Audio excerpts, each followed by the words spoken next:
হয়েছে, হারিয়েছি, এখন আর কিছু হারাতে চাই না। তোমার যেটা তুমি পাবা, তোমার কৃতিত্বই আমার জন্য অনেক কিছু। তুমি এগুলো বহুত আমাকে করে দিতে পারবে, আর এটা তো সামান্য কিছু। Then তখন এক পর্যায়ে জোরাজোরি করেই ওবে বিক্রি করলো। বিক্রি করে ওই টাকাটা নিয়ে আমি চঞ্চল ভাইয়ের কাছে গেলাম। চঞ্চল ভাই গানের মিউজিকগুলো করা হলো, রেকর্ডিং করলাম। কত সালের দিকে? এই তো ইয়াতে তখন 15 বললাম না যে মাঝামাঝি প্রায় শেষ হয়ে আসছে, 15 প্রায় শেষ হয়ে আসছে সবকিছু কমপ্লিট করে। আমার নাম মোহাম্মদ সাগর খান। সাগর খান, এবার ডাক নাম হচ্ছে সাগর? জি। মানে ফ্রেন্ড সার্কেল সবাই সাগর নামে চেনে। বর্তমানে বয়স? বর্তমানে বয়স 23 বছর। 23 বছর। আপনার জন্ম জেলা মানে দেশের বাড়ি কোথায়? আমার গ্রামের বাড়ি বরিশাল ঝালকাঠিতে, কিন্তু আমার জন্ম হয়েছে যশোর ক্যান্টনমেন্টে। যশোর ক্যান্টনমেন্টে। এখন বর্তমানে আছেন ঢাকা? এখন ঢাকাতে আছি। ওকে, ঠিক আছে, শুরু করুন একেবারে ছোটবেলা থেকে, যেখান থেকে মনে পড়ে, আদ্যপান্ত সব। আমার জন্ম যশোরে। আমি ছোটবেলায় দাউদ পাবলিক স্কুলে পড়তাম। ওকে। একসময় আমি ব্রিলিয়ান্ট স্টুডেন্ট ছিলাম দাউদ পাবলিক স্কুলের। সব টিচাররা আমাকে নিয়ে অনেক গর্ব করত। কোন ক্লাসের গল্প বলছেন এটা? এটা আমি ছোটবেলা থেকেই বলছি, ক্লাস 1 থেকেই গর্ব করত। ঠিক আছে, সেখানে আমি ভালোই কাটছিল। হঠাৎ আমি যখন ক্লাস 5-এ উঠি, তখন একটি মেয়ের সাথে আমার পরিচয় হয়। কয় ভাই বোন ছিলেন আপনারা? আমরা 2 ভাই। 2 ভাই। আপনি বড়? জি। ওকে। বাবা কি করতেন? আমার বাবা আর্মি ছিলেন। আর্মিতে ছিলেন। আর মা তো গৃহিণী?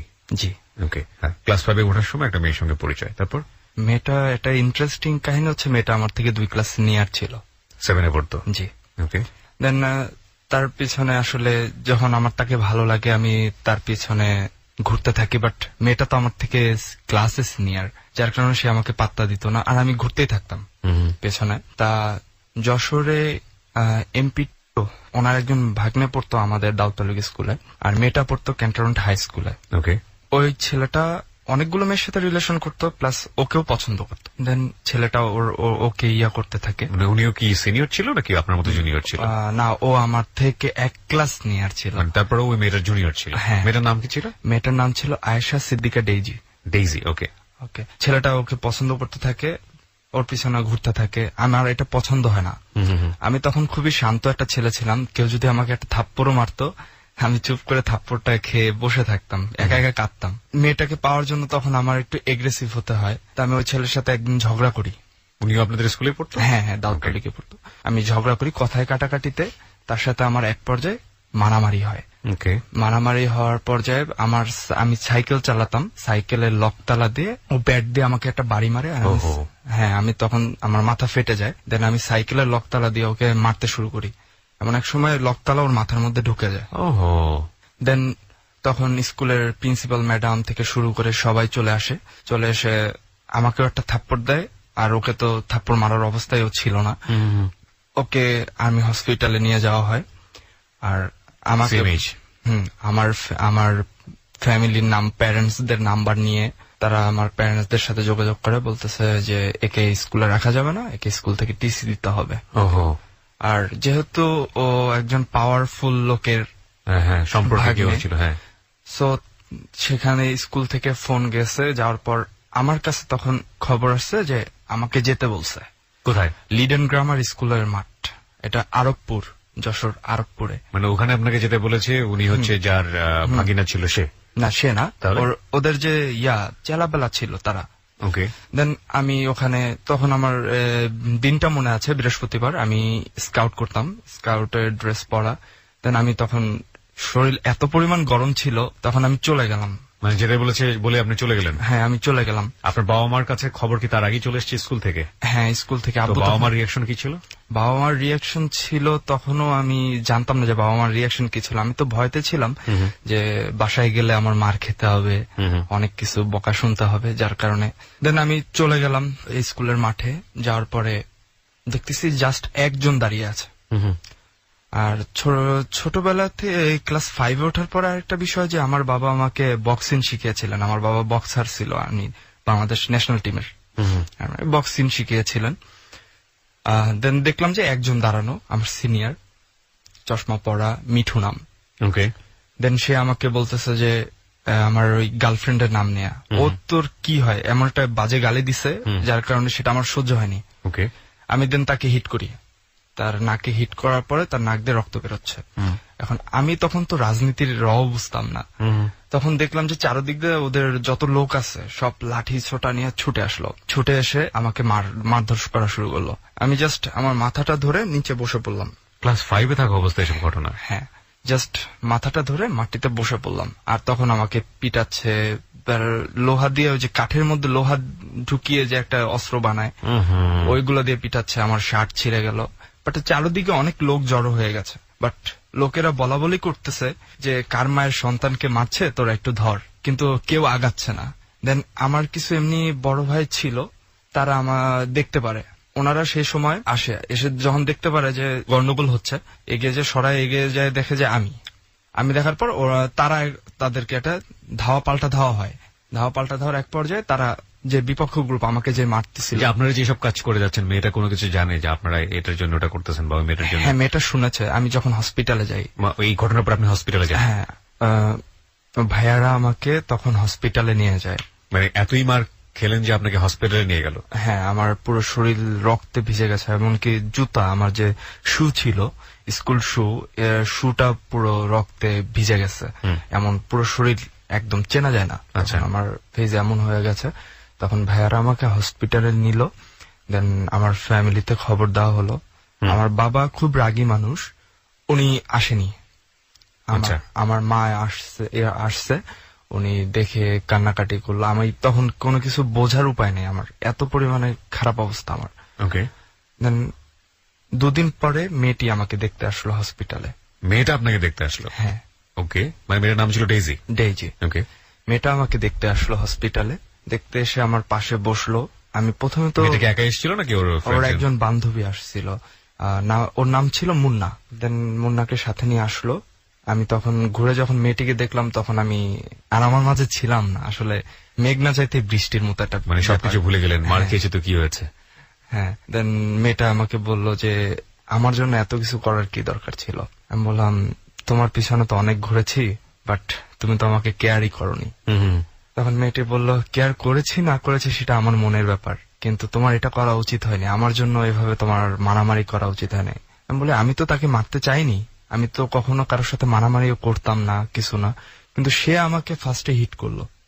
এবং সে যখন তোমাকে নিয়ে বাজে কমেন্ট করতেছে তখন সেটা তো আমার পছন্দ হয় না। আমি মানে কনফিউজ হয়ে যাচ্ছি, ক্লাস 5 এর একটা স্টুডেন্ট, সে এতটা ডেসপারেট কেন, কিভাবে হয় একটা মেয়ের জন্য? Maybe everybody is different in the world, so সেই জায়গা থেকে সবাই হতেই পারে, কিন্তু মানে প্রত্যেকে তো নিজেকে দিয়ে জাজ করে। তো আমি চিন্তা করছি, আমি ক্লাস 5 একটা মেয়ের দিকে তাকানোর ওই রকম মানে ভেতরে যে সাহস এবং কি বলে তাকে, মানে লজ্জা জড়ানো ভাব থাকে না, ওই জিনিসটাই ছিল, সম্ভবই ছিল না। এবং 8-9 এর দিকে গিয়ে অনেক সময় পারি নাই।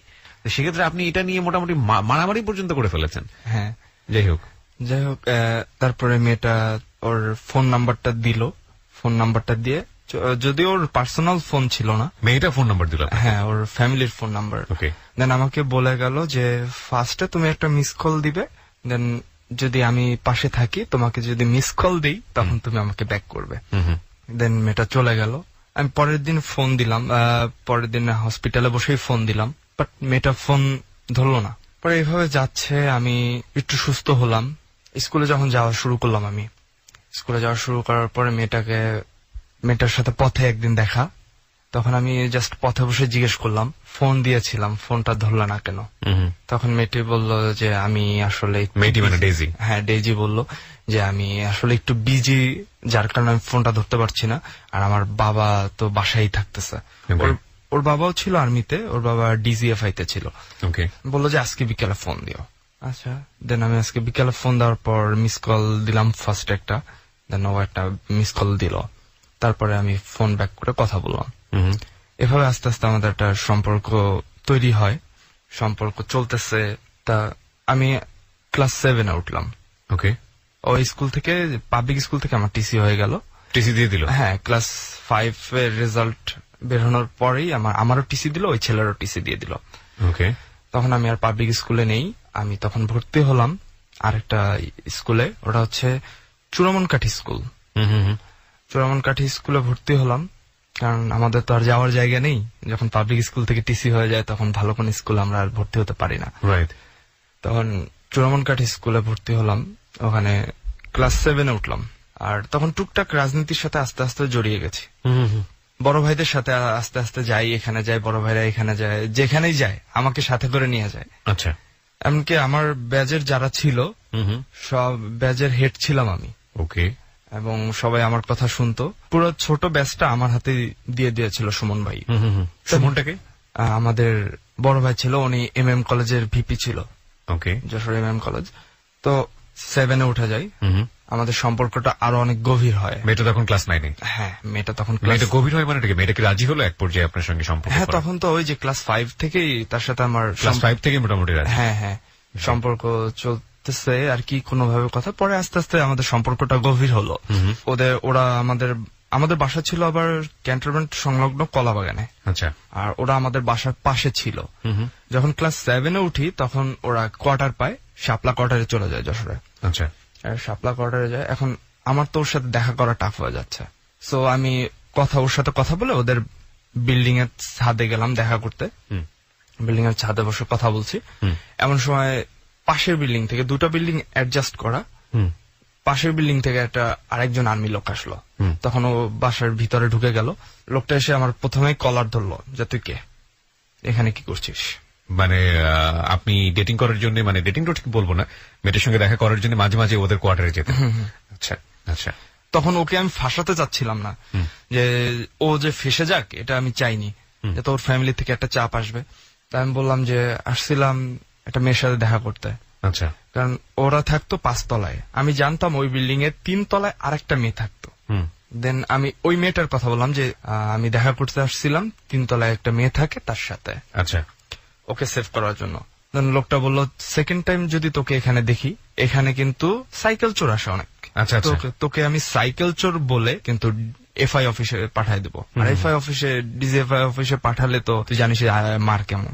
আমি বলে আপনি যদি মনে করেন যে আপনি আর্মি, আর অন্তত পক্ষে এতটুকু মনে রাখবেন যে আমার বাবা আপনার থেকে র্যাঙ্কে সিনিয়র, ওকে, এতটুকু করেন, বোঝার চেষ্টা করেন, আর উল্টা পাল্টা কথা বলেন না। তখন লোকটা বললো সেকেন্ড টাইম জানি তোমাকে আর এখানে দেখি না। তখন তুই থেকে তুমিতে আসছে, সেকেন্ড টাইম তোমাকে যাতে এখানে দেখি না।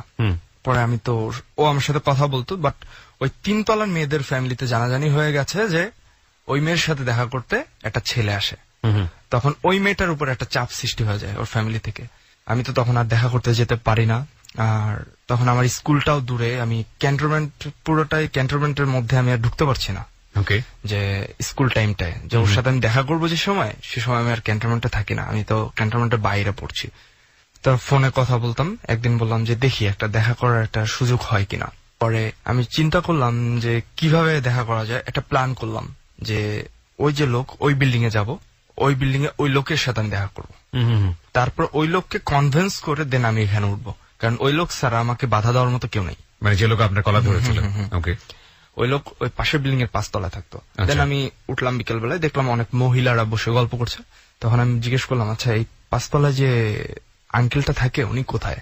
তা বললো সে তো অফিসে। তা বললো কি ব্যাপার? আমি তখন বললাম আসলে সে আমার একদিন কলার ধরেছিল, আমি আমার গার্লফ্রেন্ডের সাথে দেখা করতে এসেছিলাম, সে আমার কলার ধরেছিল, অনেক কিছু বললো। তা তারা বললো দেখা করতে আসছো, এভাবে কি দেখা করা ঠিক? আমি বললাম যে, তখন মিথ্যা কথাই বললাম যে ওদের ফ্যামিলির সাথে আমার ফ্যামিলির একটা কথা আছে যে ওর সাথে আমার ভবিষ্যতে বিয়ে হবে, হ্যাঁ, যার কারণে আমি দেখা করতে আসি। তা লুকোচুরি করার কি আছে, তুমি বাসায় বসে দেখা করো। আমি বলি না, পর্যায়ক্রমে তাদের সাথে আমাদের এই রিলেশনটা আবার ছুটে যায়, যার কারণে আমি আর বাসায় যেতে পারছি না।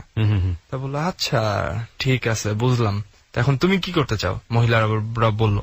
তাই আমি বললাম যে আমি তার সাথে দেখা করতে চাই, আসলে আমরা তো একে অপরকে অনেক ভালোবাসি, আমরা একে অপরকে না দেখে থাকতে পারি না, আমাদের ফ্যামিলির মতের বাইরে যে আমরা কিছু করতে যাচ্ছি। তো তখন মহিলাটার মন গললো, সে বললো আচ্ছা তুমি যাও দেখা করে আসো। ওকে। দেন আমি ছাদে উঠলাম। ছাদে উঠে আমার একটা কোড নেম ছিল, যে নামটা ধরে, ও তো 5 তলায়, কোড নেমটা ধরে ডাক দিলে ও দরজা খুলে বাইরে থেকে দরজা লক করে ছাদে আসতো। কোড নামটা ছিল শিমুল। তখন আমি শিমুল শিমুল বলে 5 বার ডাক দিলাম। ওকে। ওর কানে যখন কথাটা গেল, ও উঠে আসলো উপরে উঠে আসার পর আমরা কথা বলছি। সেদিন বোধহয় ও দরজা লক করতে ভুলে গেছে, ছাদের দরজা। হ্যাঁ, ওর ছোট বোন আসলো প্রথমে। ওর 2টা ছোট বোন ছিল, একটার নাম ছিল দিনা আর একটা নাম ছিল টিনা। যে ছোট ওটা ছিল টিনা, ওকে। ওটা যমজ বোন। ওই টিনা আমার সাপোর্টে ছিল। ওটা ছোট, বেশ কয় বছর হবে, 6 বছরের মতো। তা ও আমার সাপোর্টে ছিল, আমাকে খুব ভাইয়া ভাইয়া বলে অনেক ইয়া করতো। তা ও আসলো প্রথমে, ও এসে বললো, ভাইয়া আপনি আসছেন? আমি বললাম হ্যাঁ। তুমি বাসায় যাও ভাইয়া। আমি ওকে বললাম তুমি দরজা লক করনি? ও বললো ভুলে গেছে। টিনা বাসার ভিতরে যেতে না যেতে ডিনা ওর যেটা ইয়া বড়টা, যমজ বড়টা, ওটা চলে আসলো। ওটা তো আমাকে দেখতেই পারতো না। ওকে। ওটা ওর বাবা মার কথা মতো একদম চলতো। দেন ও এসে বললো, ভাই আপনি এখানে কি করতেছেন? আপনি ছাদে আসছেন কেন? আমি তো তখন এক পর্যায়ে একটা ভয় পেয়ে যাই, এখন ওর ফ্যামিলিতে জানাজানি হবে, ফ্যামিলিতে যাবে, ওর উপর একটা আমার চিন্তা আমি করিনি যে ওর উপর একটা প্রেশার আসবে, এটা চিন্তা করেছি। ও চলে গেল ভিতরে, আমি ওর পিচ্ছি তো ওর জামাটা ধরলাম, জামাটা ছিঁড়ে গেল এক পর্যায়ে।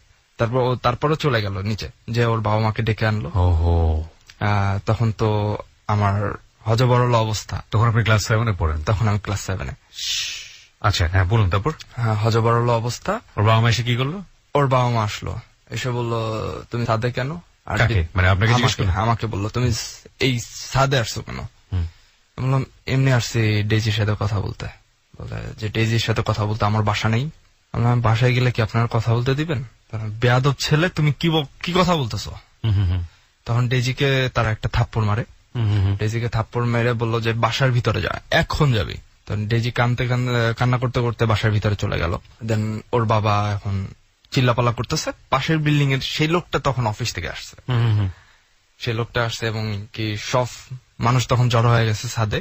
এখন আমাকে বলতেছে যে, ওই লোকটা বলতেছে তুমি আবার ছাদে আসছো কেন? তখন ওই মহিলা বলতেছে যে, তার ওয়াইফ বলতেছে না আমাকে বলতো, আমাকে সব কাহিনী খুলে বললো যে এদের ফ্যামিলির সাথে একটা বোঝাপড়া ছিল, পরে লাস্টে ভেঙে গেছে, যার কারণে দেখা করতে দেয় না, ওরা একে অপরকে ভালোবাসে, তাই ছাদে আসছে। তখন ডেইজির মা তার মুখের দিকে চেয়ে বললো, আপনাকে এসব কাহিনী কে বলছে? বলতেছে যে এই ছেলেটা বলছে। তখন ডেইজির বাবা বললো, এই ধরনের কোনো কথাই হয়নি, এই ছেলের সাথে আমাদের এই ধরনের কোনো কথাই হয়নি। কিসের জন্য? দুনিয়ায় কি ছেলে নেই? আর এ হচ্ছে আমার মেয়ের জুনিয়র। ওকে। এ হচ্ছে আমার মেয়ের জুনিয়র। এর বয়স কয়দিন হচ্ছে? এর সাথে আমি আমার মেয়ের বিয়ের কথা বলবো? কয়দিন হচ্ছে? এখন তো নাক টিপ দিলে দুধ পড়ে। তখন আমি তো কোনো কথা বলতে পারতেছি না। আমি জাস্ট রোদের দিকে, রোদ উপরে প্রচুর রোদ, আমি জাস্ট মাথা নিচু করে আছি। তখন আমাকে ওই লোকটা, যে লোকটা প্রথম দিন আমার কলা ধরছিল, ও আমার পিঠের উপর একটা হাত দিয়ে থাপ্পড় দিল। থাপ্পড় দিয়ে বললো যে এখানে বস, হাঁটু গেড়ে বসবি। আমি বসতে চাচ্ছিলাম না।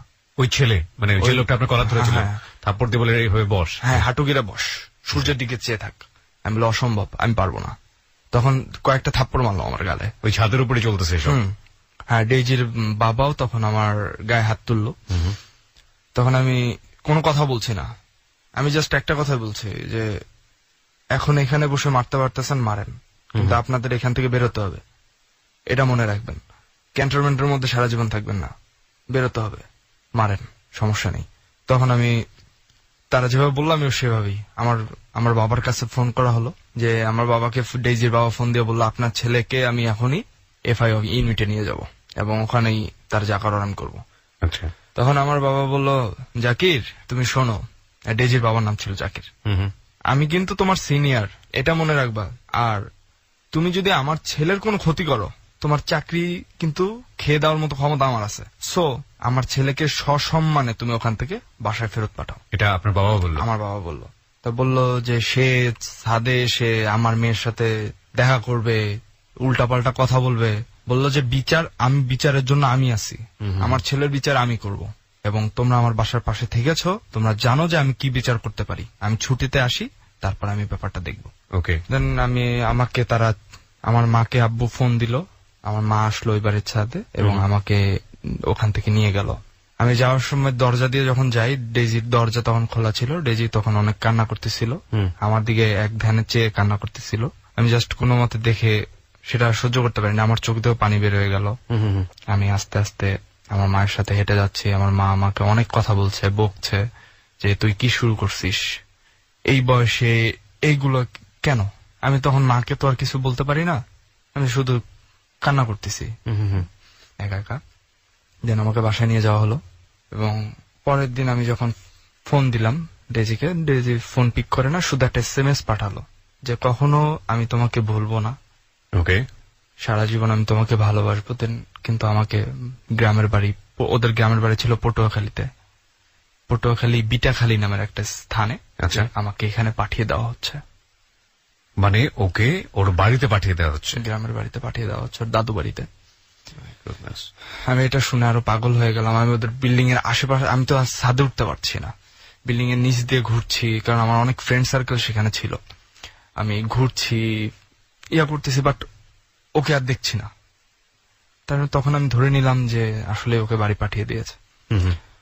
তখন আমি প্রায় পাগলের মতো হয়ে গেছি, যে আমার মাথায় কোনো কাজ করতেছে না, আমি কি করব কি না করব। আর আমার ফ্যামিলির থেকে তখন আমার ফোনটাও চিজ করা হয়, এবং আমার যত সিম ফোন সব নিয়ে যাওয়া হয়। তখন আমি আরেকটা সিম কিনি। আর আমার একটা ফ্রেন্ডের নাম্বার ছিল ওর কাছে, শাকিল নামের একটা ফ্রেন্ড ছিল, ওর নাম্বার ছিল। ওই গ্রামের বাড়ি গিয়ে ওইখান থেকে শাকিলের নাম্বারে ফোন দিত যে আসলে সাগরকে একটু দেওয়া যাবে। তখন শাকিল আমাকে বলতো যে এই নাম্বারে তো একটা ফোন দে। তখন আমি ওইটা থেকে কথা বলতাম। হঠাৎ কথা বলতে বলতে 2 দিন পর আবার ওই নাম্বারটা বন্ধ, পাচ্ছি না। আর আমি তো তখন পাগলের মতো হয়ে গেছি। তখন আমাদের ওই বাড়ির পাশে, ওরা যে বাড়িতে ভাড়া থাকতো, সেই বাড়ির বাড়িওয়ালা বলল যে আসলে একটা জেল স্কুল আছে খুলনাতে, রূপসী খুলনা রূপসীতে বোধ হয়, রূপসীতে আছে, জেল স্কুল আছে, ওখানে ওকে পাঠিয়ে দাও, ওখানে ভর্তি করো, ছেলে ঠিক হয়ে যাবে। দেন আমাকে ওই স্কুল থেকে ছুটিয়ে আমাকে জেল স্কুলে দেওয়া হলো, খুলনা। আমি জেল স্কুলে পড়ছি। আমার তো ওখানে মন টিকছে না, বাট আমার বাবা করলো কি, এক হুজুর আছে আমাদের গ্রামের বাড়িতে, ওই হুজুরের কাছ থেকে গুড় পড়া, পানি পড়া এগুলো দিল আমাকে খাওয়ার জন্য। আমাকে এই কথায়, তখন আমি এতটাই হয়ে গেছিলাম, পাগল হয়ে গেছিলাম, যে আমি আমার ফ্যামিলির কথাও চিন্তা করতাম না, কোনো কিছুই চিন্তা ছিল না। তখন আমার বাবা বলল যে আচ্ছা আমি ওই মেয়ে তোকে এনে দিব, বাট এগুলো খা, এগুলো খেলে ওই মেয়েটা আসবে, চলে আসবে। আচ্ছা ঠিক আছে, আমি তো ওটা চরম বিশ্বাস নিলাম, বিশ্বাস নিয়ে খাওয়া শুরু করলাম ওখানে বসে।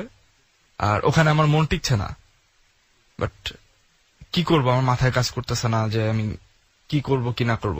জেল স্কুল তো অনেক কড়া, কোথাও বেরোতে পারছি না, কিছু না, শুধু ভিতরেই বসে থাকছি। আর স্কুল টাইম স্কুল যাচ্ছি, আবার ভিতরে যাচ্ছি, সময় কাটছে না, চিন্তায় চিন্তায়। পরে আমি ডিসিশন নিচ্ছি যে কিভাবে পালাবো। আরেকটা ছেলে ছিল, নাম হচ্ছে মিঠুন। ওই ছেলেটা এর আগে 2 বার পালিয়েছে ওখান থেকে। তা ও আমাকে বলল ভাইয়া আমার কাছে একটা জিনিস আছে। আমি বললাম কি? ও বললো হ্যাসকোবলেট, ছোট।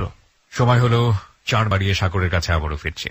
সাগর, তারপর হ্যাসকোবলেটটা ও আমার হাতে দিল, আমি তখন ওটা রেখে দিলাম। আর ও এটা বলল যে খবরদার ভাইয়া, এটা যাতে কেউ দেখে না, আর তুমি এটা তোমার বেডে রাখবা না, এটা তুমি সবসময় চিন্তা করবে অন্য কারো বেডে ট্রান্সফার করার জন্য, অন্য কারো বেডের তলে রাখবা, যাতে ধরা খেলেও তোমার নাম না পড়ে। তখন আমি বললাম আচ্ছা ঠিক আছে। রাতের বেলা আমি একটু পানি নিলাম, ও আমাকে বুদ্ধি শিখিয়ে দিল কি করতে হবে। পানি ঢাললে আর ওটা যদি কাটি তাহলে শব্দ হবে না, তালা কাটতে হবে। আমি তালা কাটছি আর পানি ঢালছি। বুঝুন এরপর এরা কি পরিমাণ ইন্টেলিজেন্ট হয়। ক্লাস 6, 7, 8 এর একটা বাচ্চা, দে আর ডুইং প্রেম এবং ফেরোশিয়াসলি লাভ, যেটাকে বলে ডোন্ট কেয়ার সোসাইটি, যা ইচ্ছা করে ফেলবো, এরকম একটা অবস্থা। মেয়েটারও শেষ পর্যন্ত বাড়ি যেতে হচ্ছে শহর থেকে বা ক্যান্টনমেন্ট থেকে, একেবারে তাকে বিচ্ছিন্ন করে দেয়। ছেলেটাকে একটা আবাসিক স্কুলে পাঠিয়ে দিচ্ছে। কি একটা বিধিকিস্তি অবস্থা, বলুন। তারপরে কাটছি, প্রায় অর্ধেক শেষ হয়ে গেছে।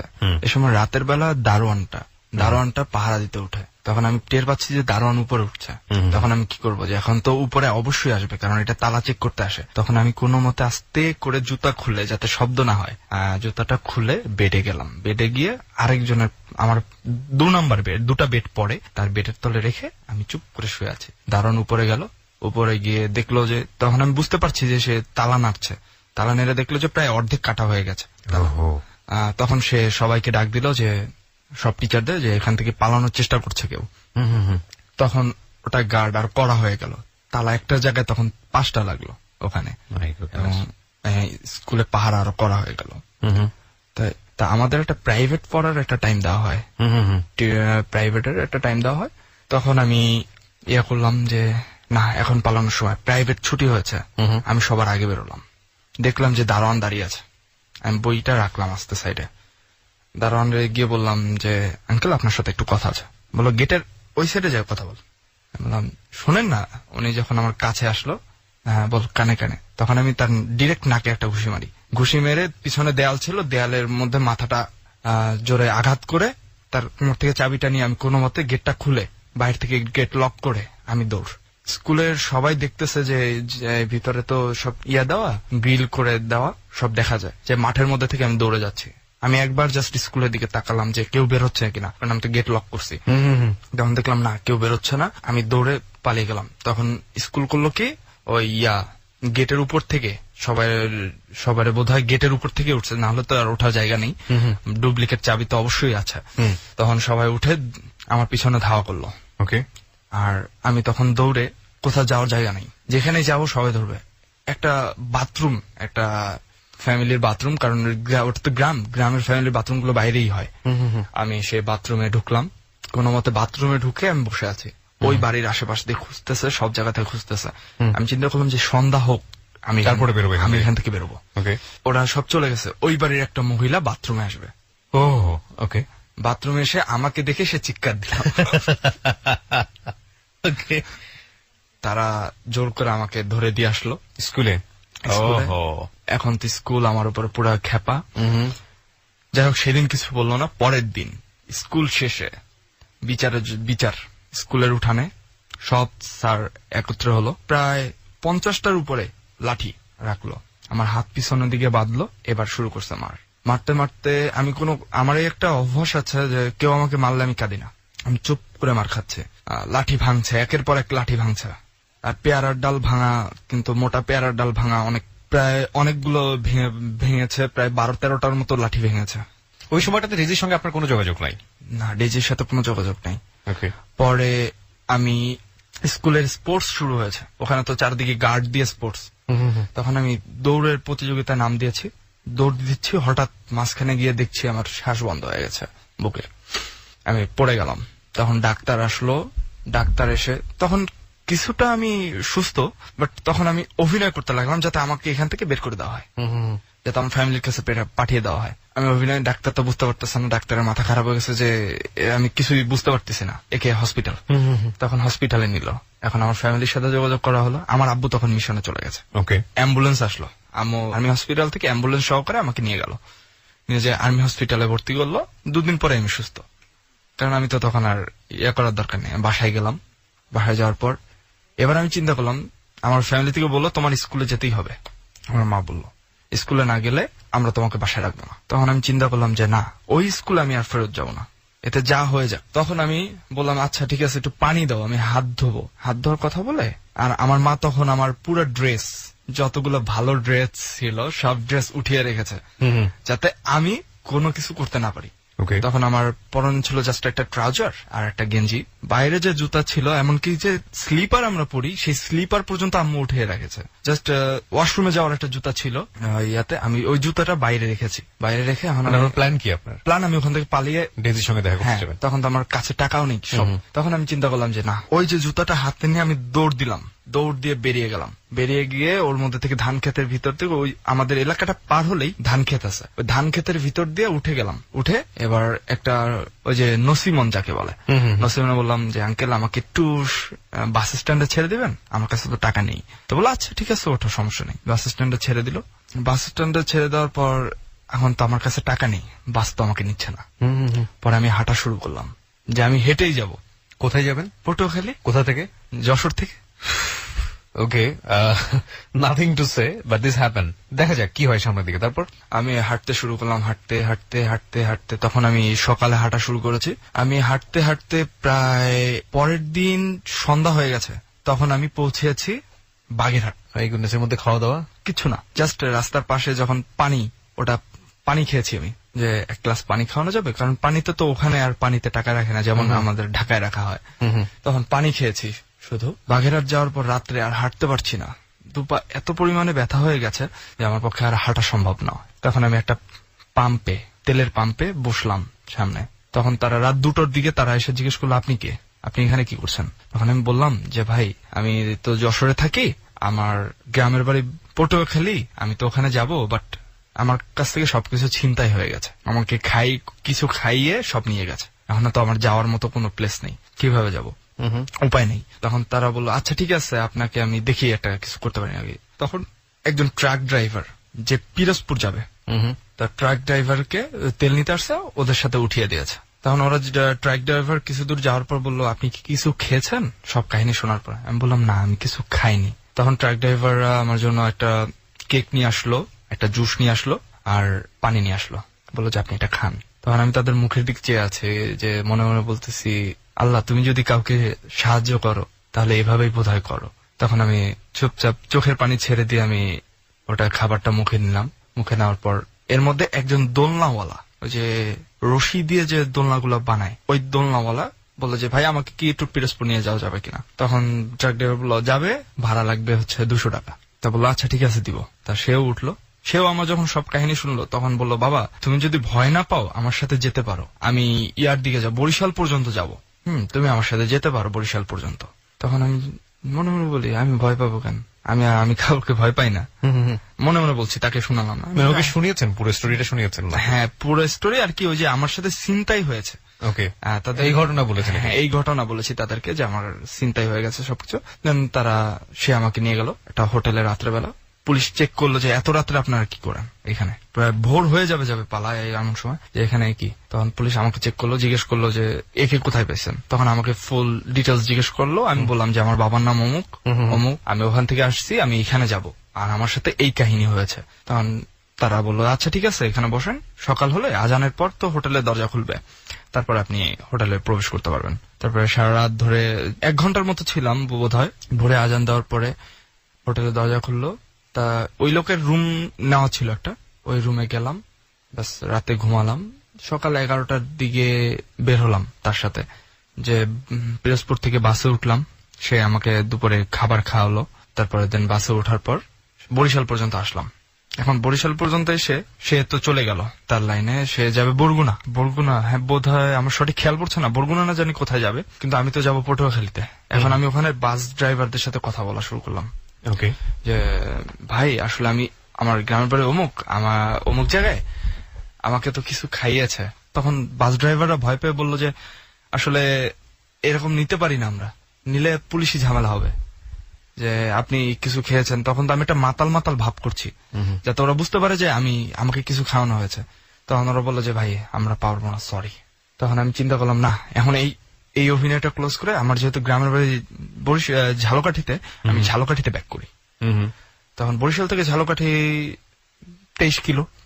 আমি তখন ঝালকাঠির একটা বাসে উঠলাম, বললাম ভাই আমাকে একটু নামিয়ে দিবেন ঝালকাঠি। আচ্ছা। তখন সে বললো আচ্ছা ঠিক আছে ভাই, টাকা নেই, এটা কোনো ব্যাপার না। ঝালকাঠি পৌঁছে দিল। ঝালকাঠি গ্রামের বাড়ি গেলাম, আম্মুকে খবর দেওয়া হলো যে আমি গ্রামের বাড়িতে আছি। আর আম্মু বললো আচ্ছা ঠিক আছে, ও যখন এই স্কুলে পড়বে না তখন ওকে ঝালকাঠিতে ভর্তি করে দাও। আর আমাদের যশোরের জায়গাটা একর হয়ে গেছে, ক্যান্টনমেন্টের সাথে ছিল তো, আমাদের জায়গা যে বাড়ি যা ছিল একর হয়ে গেছে, আমরা সব ঝালকাঠিতে ব্যাক করছি। ওকে, ঝালকাঠিতে আসলাম 2013 সাল। আচ্ছা, আপনাকে আমি একটু পিছনে নিয়ে যাচ্ছি। সেটা হচ্ছে যে মেয়েটার জন্য এত কষ্ট করলেন, তার সঙ্গে কি দেখা হলো আপনার? না, তার সাথে আর দেখা হয়নি। আজ অব্দি আর দেখা হয়নি? আজ অব্দি দেখা হয়নি, কিন্তু কথা হয়েছিল একবার। তার ফ্যামিলির নাম্বারটা তো আমার কাছে। আপনি ওখান থেকে ব্যাক করলেন, এত দূর যাওয়ার পর ওখান থেকে ফিরে আসলেন। ওকে ওকে, যাই হোক, ইটস অ্যানাদার স্টোরি, আমরা সামনের দিকে জানবো। এরপরে আপনি যেটা বলছিলেন ঝালকাঠিতে যাওয়া, বা আপনার ফ্যামিলি শিফট করে ফেললো। এরপর আমি সরাসরি 2013-তে চলে যাই। তখন গানের প্রতি একটা আলাদা ধরনের নেশা তৈরি হলো, যে আমি গান করব বা কিছু।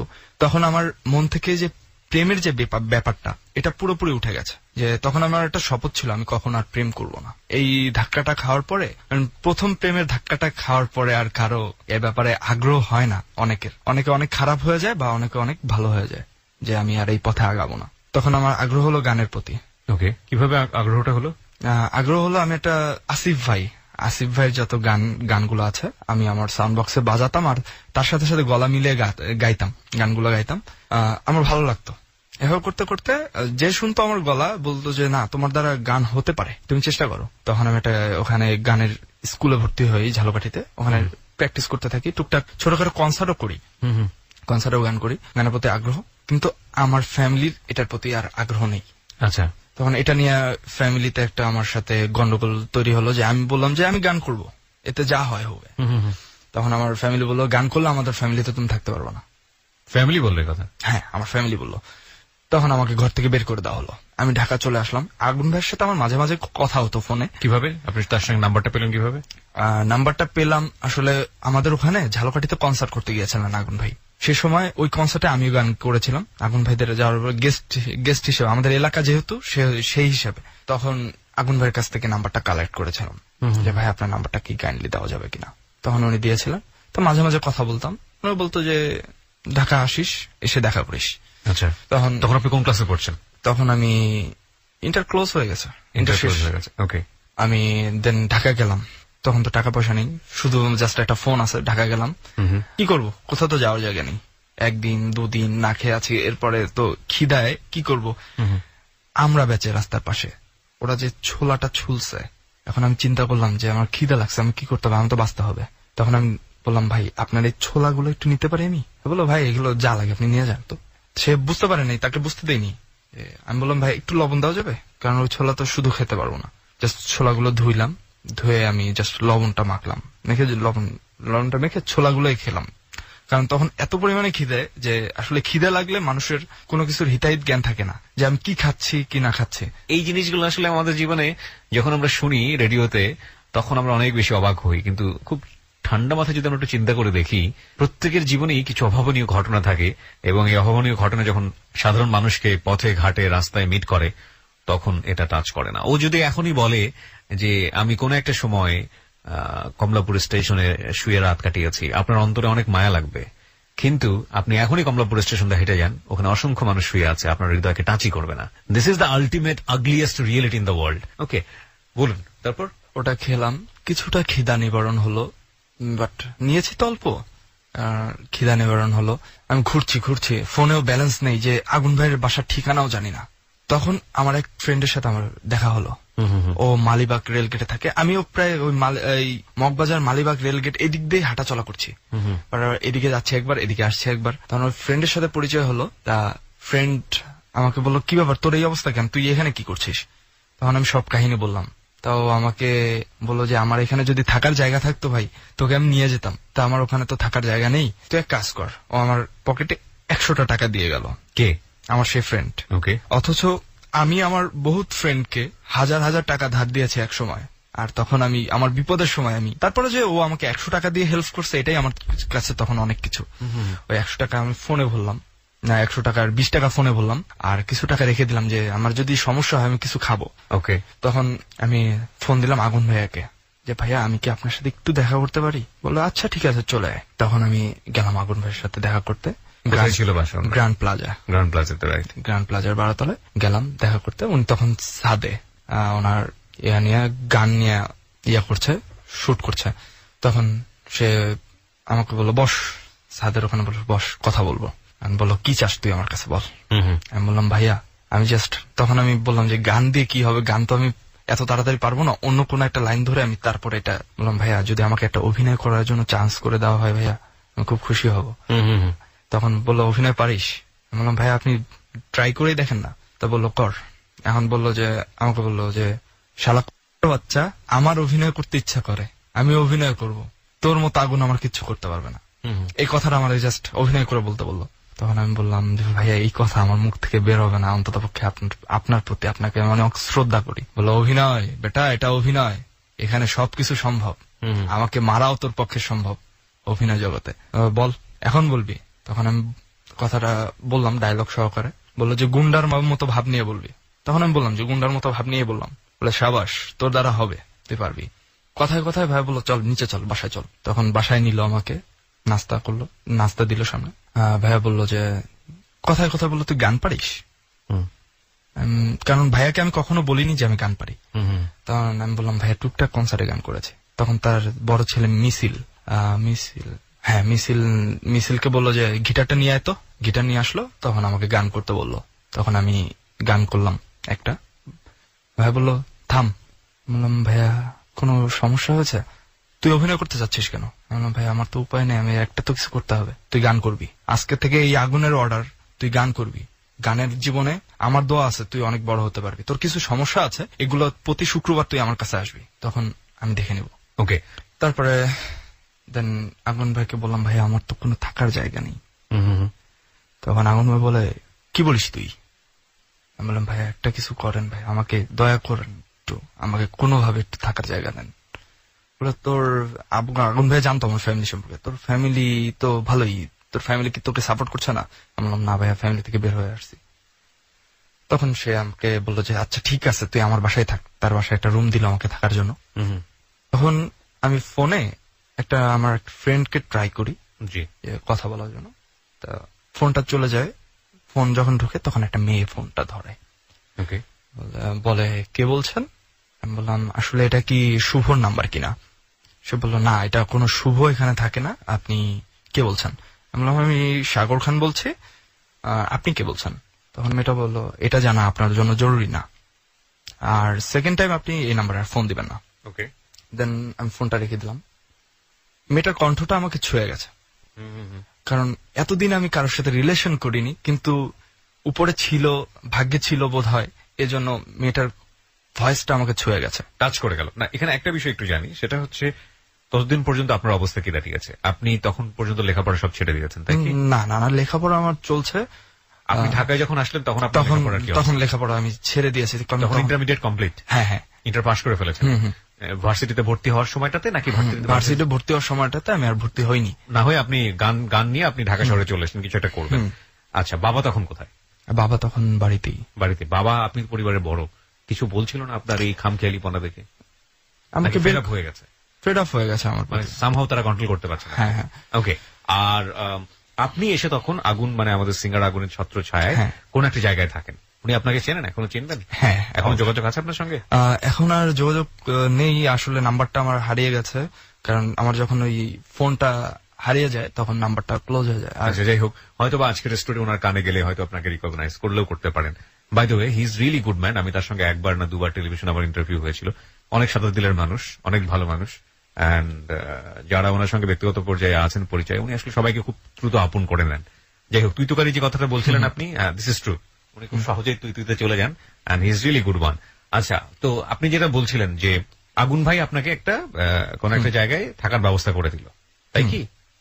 না, কোথায় ছিলেন ঢাকাতে ওই সময়? ওই সময় আমি ঢাকাতে আগুন ভাইয়ের বাসায় ছিলাম। আগুন ভাইয়ের বাসায় ছিলেন? হ্যাঁ, ওখানেই থাকার একটা ব্যবস্থা করে দিল। এবং ওনার সাথে যে কোনো জায়গায় যেতাম, উনি যেই কাজে যেত ওনার সাথে যেতাম আর কি ম্যাক্সিমাম টাইম, যার কারণে আমার হাত খরচও কিছু দিত ভাইয়া। বাহ, চমৎকার।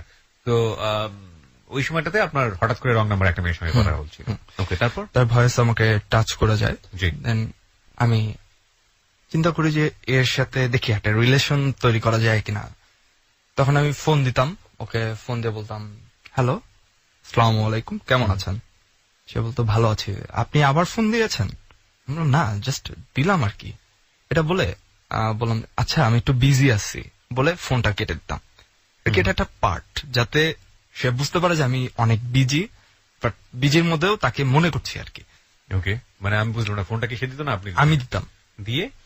দিয়ে তার সাথে বলতাম, তাকে প্রথমে জিজ্ঞেস করতাম যে আপনি কেমন আছেন, তারপর বলতাম, যখন বলতো যে ভালো আছি, বা আপনি আর ফোন দিচ্ছেন কেন এই নাম্বারে, তখন বললাম যে ফোন দিচ্ছি, ভালো লাগছে। আর আচ্ছা যাই হোক, আমি এখন বিজি আছি, আপনাকে পরে ফোন দেবো। সে বলতো যে আর ফোন দিবেন না আপনি এই নাম্বারে। আমি বলতাম দেখা যাক কি হয়, বলে ফোন কেটে দিতাম। সাগর, যেখানটায় আমরা বিরতি নিয়েছিলাম, তারপর এভাবে কথা বলতে বলতে মেয়েটা প্রায় 1 মাস কথা বলি এভাবে। মেয়েটা বোধ হয় তখন আমার প্রতি একটু দুর্বল হয়েছে, তখন একটু কথা বলতো আমার সাথে, কথা বলতাম। একসময় আমার জ্বর হয় অনেক। জ্বর হওয়ার পর মেয়েটা ফোন দিচ্ছে, আমি ফোন পিক করছি না। একটা SMS পাঠালো যে এখন কি আমার সাথে কথা বলতে আপনার কষ্ট হয়? তখন আমি SMS পাঠালাম যে আমার অনেক জ্বর, আমি কিছু খেতে পারছি না, কথা বলতে পারছি না, আমি সুস্থ হয়ে তোমাকে ফোন দিব। আচ্ছা। দেন যখন আমি সুস্থ হলাম ওকে ফোন দিলাম। এবার কথা বলতে বলতে আমাদের সম্পর্কটা গভীর হয়ে গেল ফোনে। তখন ওর ফেসবুক আইডি চাইলাম আমি। আর ফেসবুক চালাতো আরেকটা নাম দিয়ে, মেহজা বিন আক্তার প্রিয়া। ওর নাম কি ছিল? ওর নাম ছিল নুসরাত জাহান সওদা। ওকে। তা তখন আমাকে সওদা নামটা বলতো না, জাস্ট নুসরাত নামটা বলতো। তার সাথে কথা বলছি ফেসবুক আইডি তারটা চাইলাম, সে আমারটা চাইলো। তার ফেসবুক আইডিতে কোনো ছবি দেওয়া ছিল না, But আমার ফেসবুক আইডিতে তো আমার ছবি দেওয়া ছিল। বাট আমি যখন ওই এর মাঝখানে আমি ভোলা তো যায় না তার রফিক শিকদারের, জি, হ্যাঁ ওই ছবিতেও আমি নীরব ভাইয়ের ফ্রেন্ড ক্যারেক্টার একটা ছোটখাটো একটা অভিনয় এই করেছি। অভিনয় শুরুটা হলো কিভাবে? আপনাকে ঢুকিয়ে দিল কে অভিনয়? আমার এক ফ্রেন্ড ছিল সানি আকাশ, ও দেখতে অনেকটা চাইনিজ। আচ্ছা, হ্যাঁ, ওই রফিক ভাইয়ের সাথে খুব ক্লোজ এবং তার সাথে ও থাকতো, এবং ও এখানে নীরব ভাইয়ের যে মেইন ক্যারেক্টার, নীরব ভাইয়ের পরে যে ক্যারেক্টারটা সেটাই ওর ছিল। আর আমি কি ছোটখাটো একটা রোল দেওয়াই দিল যে এটা কর, তো যখন ইচ্ছা তুই কর দিল। একটা কিছু টাকা আমার জমেছে, প্রায় 50,000 মতো হাজার। 50,000-এর মতো টাকা জমেছে? কি করে? ভাইয়া দিত, আমি তো ভাঙতাম না। আচ্ছা, কয় বছর পরে এটা? এটা প্রায় আজকে কত 16। না, ওই সময়টাতে এই টাকাটা যে আপনার হাতে জমলো, এটা কতদিন সময় নিল এই টাকাটা জমতে? 15-র মাঝামাঝি। 15-র মাঝামাঝি, ওকে। টাকাটা জমলো। এখন আমি চিন্তা করলাম যে ভাইয়া যেহেতু ভাইয়ার স্টুডিও আছে, ভাইয়া আমাকে এত করছে, ভাইয়াকে একটু বলে দেখি যে আমাকে একটা করে দেওয়া যায় কিনা, গানের রেকর্ডিং করে দেওয়া যায় কিনা। তখন ভাইয়াকে বললাম, ভাইয়া আমাকে কি একটু একটা বা দুইটা গান কি রেকর্ডিং করে দেওয়া যায় মিক্স অ্যালবামের জন্য? বলে একটা দুটা গান করে কি করবে, গান তো করতে হবে, একটা অ্যালবাম করতে হবে, কারণ একটা দুটা গান করে তো প্রথমে উঠতে পারবি না, কিন্তু এর জন্য তো 3 লাখ টাকা দরকার, কারণ 3 লাখ টাকার নিচে কোনো ভালো হবে না। তখন আমার মাথা পুরো নষ্ট হয়ে গেল যে আমি কিভাবে 3 লাখ টাকা জোগাড় করবো। আমার পক্ষে তো সম্ভব নয়, কোনো সোর্স নাই, আমার ফ্যামিলি সাপোর্ট পাচ্ছি না আমি। তখন আমার ওই ফ্রেন্ডের সাথে কথা বললাম, সানি আকাশের সাথে। ওর একটা পরিচিত স্টুডিও ছিল, এটা হচ্ছে স্টুডিও বাউল মৌচাকে। সেখানে চঞ্চল ভাইয়ের সাথে কথা বললাম। সে বললো যে রেকর্ডিং এর চার্জটা জানলাম, শুধু যে রেকর্ডিং করতে শিফট কত নেয়, যে শিফট 4,000 টাকা করে যে শিফটটা, ওটা জানলাম। পরে আমি চিন্তা করলাম না, এখন গান আমি নিজে লিখবো। দেন আমি গান লেখা শুরু করলাম, গান সুর করে গেয়ে রেকর্ড করে ফোনে রাখতাম। ওকে। পরে চিন্তা করলাম যে 50,000 টাকায় আমি কিছু করব। 50,000 টাকা নিয়ে আমি প্রথমে নামলাম মাঠে, গানের রেকর্ডিং শুরু করলাম, গান লিখলাম, শুরু করলাম। রেকর্ডিং এ গেলাম, প্রথম গানটা জ্যোৎস্না ভেজা রাতে গানটা রেকর্ডিং এ গেলাম। রেকর্ডিং এ যাওয়ার পর তখন ওই মেয়েটার সাথে আমার আরো ভালো সম্পর্ক। তখন ও আমাকে বলল যে দেখা করি একদিন। ওই আপনাকে বললো কতদিন পরে, মানে দেখা কথাবার্তা বলার কতদিন পরে আপনাকে এই ধরনের প্রস্তাব দিল আনুমানিক? ওর সাথে তো আমার 13-র দিকে, 2013-তে শুরু হয়েছে। তা ওর সাথে দেখা হয়েছে আমার 15-র, ওই যে বললাম যে শেষের দিকে। তখন আমি গেলাম 15-র প্রায় শেষ না, মাঝামাঝির দিকেই গানটা রেকর্ডিং করে আমি গেলাম ওর সাথে দেখা করতে। না, তার আগে কি আপনাদের মধ্যে এই ধরনের সম্পর্ক তৈরি হয়েছে, যেটা আসলে প্রেম বলা যায় বা ভালোবাসা বলা যায়? হ্যাঁ, প্রেম আমাদের মানে না দেখে দুজনকে ভালোবাসা শুরু করে? ও আমাকে দেখেছে, বাট আমি ওকে দেখিনি। ফেসবুকে আপনার আইডিতে দেখেছি। হ্যাঁ। ফেসবুকে ওর কোনো ছবি টবি ছিল না? তার মানে কথা বলা কতদিন পরে আপনাদের মধ্যে সম্পর্ক তৈরি হয়েছে? কথা বলা শুরু করেছি তো 2013-র মাঝামাঝির দিকে, প্রায় 14-র প্রায় মার্চ মাসের দিকে তার সাথে আমার আস্তে আস্তে রিলেশনটা বিল্ড আপ হতে থাকে। তারপরে 2015-র প্রায় মাঝামাঝি সময় তার সাথে আমি দেখা করতে যাই। তখন আমার এই একটা গান রেকর্ডিং হয়ে গেছে। আচ্ছা। তখন আমি গেলাম তার সাথে দেখা করতে শরীয়তপুরে। হোটেলে উঠলাম, রাত হয়ে গেছে অনেক। হোটেলে উঠে আমি রাত্রেবেলা ওকে ফোন দিলাম যে কালকে আমি তো হোটেলে আছি, যে কালকে সকাল দেখা করবে জন্য। রাতের বেলা ফোনটা ওর মা ধরলো, একটা মহিলা ধরলো। তখন আমি জানি না সে তার মা। আচ্ছা ঠিক আছে, ফোন ধরার পর ও এর মধ্যে একটা কথা বলিনি আমি যে মিস করেছি। ও সবসময় বলতো ওর মা নেই, ওর বাবা আছে, মা নেই, এটাই বলতো। যে না, আমি একটু ফার্স্ট হয়ে যাচ্ছে সবকিছু। আমি জানতে চাচ্ছিলাম যে মেয়েটা সম্পর্কে আপনি কিছু জানেন কিনা, না জেনেই আবার লাভ করা শুরু করলেন কিনা। একইভাবে মেয়েটাও আপনাকে দেখেছে বা দেখে নাই, আপনার সম্পর্কে জানে কিনা, মানে না জেনে শুনে দুজনকে মন দিয়ে দিয়েছে? হ্যাঁ, এরকম একটা পর্যায়ে। ওকে, ঠিক আছে। দেন ওর মা নেই। যখন ফোন দিলাম, ফোন দেওয়ার পর বললো যে হ্যালো, আসসালামু আলাইকুম, কে? তখনও দেখা হয়নি? না, তখন দেখা হয়নি আমার সাথে। ফোন দিলাম, ওর মা বললো যে কে বলছেন? বললাম আমি সাগর বলছি, আপনি কে বলছেন? বললো আপনি কাকে চাচ্ছেন আগে সেটা বলেন। আমি বললাম যে আমি নুসরাতকে চাচ্ছি। বলে নুসরাতের সাথে আপনার সম্পর্ক কি? আমি বললাম ওর সাথে আমি প্রেম করি আর কি। ডিরেক্টলি বললাম যে আমি ওর সাথে সম্পর্ক করি, আমি ওকে ভালোবাসি, ও আমাকে ভালোবাসে। তখন সে বললো যে আমি ওর মা বলছি, ওর বিয়ে হয়ে গেছে, ওর 2টা বাচ্চাও আছে। এই কথা শুনে আমার তখন মাথায় পুরো বাজ পড়ে গেল। বাজ পড়লো, আমি তখন হোটেলের ফ্লোরে বসে বললাম কিভাবে সম্ভব? একটা মেয়ে, 2টো বাচ্চার মা, কিভাবে আরেকজনের সাথে এভাবে পরক্রিয়া করছে। আমার তখন যতটা মেজাজ খারাপ হচ্ছিল, ততটাই মন খারাপ ছিল, ততটাই কান্না পাচ্ছিল, কারণ আমি অনেক আবেগী। এটা হচ্ছে সবচেয়ে প্রধান ব্যাপার, যে আমি অনেক আবেগী, আমার মনটা অনেক নরম। আমি কি করব তখন বুঝতে পারছি না। তখন আমি বললাম যে দেখি কাল সকাল তো হোক, ও তো আসবে দেখা করতে। সকাল পর্যন্ত ওয়েট, সারা রাত অনেক হতাশার ভিতরে কাটলো, অস্থির অস্থির লাগতে, মনটা অস্থির লাগতে লাগলো। সকাল হলো, তখন ও আমাকে ফোন দিল, কোথায়? আমি বললাম আমি আছি নূর হোটেলের নিচে। তখন ও বললো যে আমি শরীয়তপুর গার্লস স্কুলের সামনে আছি, তুমি আসো। তখন আমি গেলাম গার্লস স্কুলের সামনে। গিয়ে যখন ওর চেহারাটা দেখলাম, আমি বললাম এই মেয়ে 2 বাচ্চার মা, ইম্পসিবল। কেন, কেমন ছিল সে দেখতে? সে তখন কেবল ইন্টারে ভর্তি হয়েছে। ওকে ওকে। আর তাকে দেখলে, একটা মানুষকে দেখলে বোঝা যায় যে 2টো বাচ্চার মা হলে তার ফেস হ্যাঁ, অফ কোর্স। তখন আমি বললাম এই 2টো বাচ্চার মা, এটা অনেকটা হাস্যকর। তখন আমি বললাম একটা কথা বলবে? তা বললো যে বলো। আমি বললাম তুমি কি বিয়ে করেছো? তখন ও এই ব্যাপারটা নিয়ে কোনো কথা বললো না, চুপ করে আছে। বললাম তোমার কি 2টো বাচ্চা আছে? তখন ও বললো তোমার বিশ্বাস হয় আমার 2টো বাচ্চা আছে? আমি বললাম না, বিশ্বাস হয় না। তাহলে কাল রাত্রে তুমি বললে তোমার মা নেই, তাহলে তোমার মা ফোন ধরলো? মা ফোন ধরলো, কিভাবে এটা সম্ভব? বললো যে আমার বোনের মা। আমি বিশ্বাস করলাম। জাস্ট ওর বোনের মা তো ওরও মা, মানে ওর বোনের আর কি শাশুড়ি, সরি ওর বোনের শাশুড়ি। হ্যাঁ, বোনের শাশুড়ি। ও আমাকে বলেছিল যে ওর বোনের বাসায় থাকে ও। ওকে। হ্যাঁ, ওর বোনের শাশুড়ি। আচ্ছা, দেন ঠিক আছে, বিশ্বাস করলাম। তখন আমি কফি শপে গেলাম ওকে নিয়ে, যে এখানে কি ঘোরার মতো কোনো জায়গা আছে, বসার মতো কোনো জায়গা আছে কিনা। তো ও বললো যে আছে, একটা কফি শপ আছে। আচ্ছা, গেলাম কফি শপে, গিয়ে কথা বললাম, কফি নিলাম, কথা বলছি। সেদিন কথা বলে অনেক কথা বললাম। আমরা স্টুডিওতে গেলাম, ছবি তুললাম একত্রে। ছবি তুলে দেন ওর বাসা থেকে ফোন আসলো, ওর বোন ফোন দিল যে আসতে হবে, ওকে যেতে হবে। ওকে। তখন ও বললো যে দেখো আমি যাই, আমার আপু ফোন দিছে, আমি একটু যেতে হবে। আমি বললাম আচ্ছা ঠিক আছে তুমি যাও। তখন ও চলে গেল। চলে যাওয়ার পর আমি আবার সেদিনই রওনা দিলাম ঢাকার উদ্দেশ্যে। এরপর হঠাৎ করে সে আমার সাথে কথা বলা বন্ধ করে দিয়েছে। আমি বললাম ব্যাপার কি? ফোন দিচ্ছে, সে কান্না করতেছে। আমি বললাম কেন, কি হচ্ছে আমাকে বলো। তো আমার লাইফে এমন একটা ঘটনা আছে যার শুনলে তুমি কখনো, কোনো ছেলেই আমাকে বিয়ে করবে না। ও এটা বলছে? হ্যাঁ। ওকে। তখন আমি বললাম যে আমি তোমাকে ভালোবেসে ফেলেছি, ঠিক আছে, আর যেহেতু আমি তোমাকে ভালোবেসে ফেলেছি, সেহেতু তোমার যে কোনো প্রবলেম আমি সেটাকে মেনে নিতে রাজি আছি।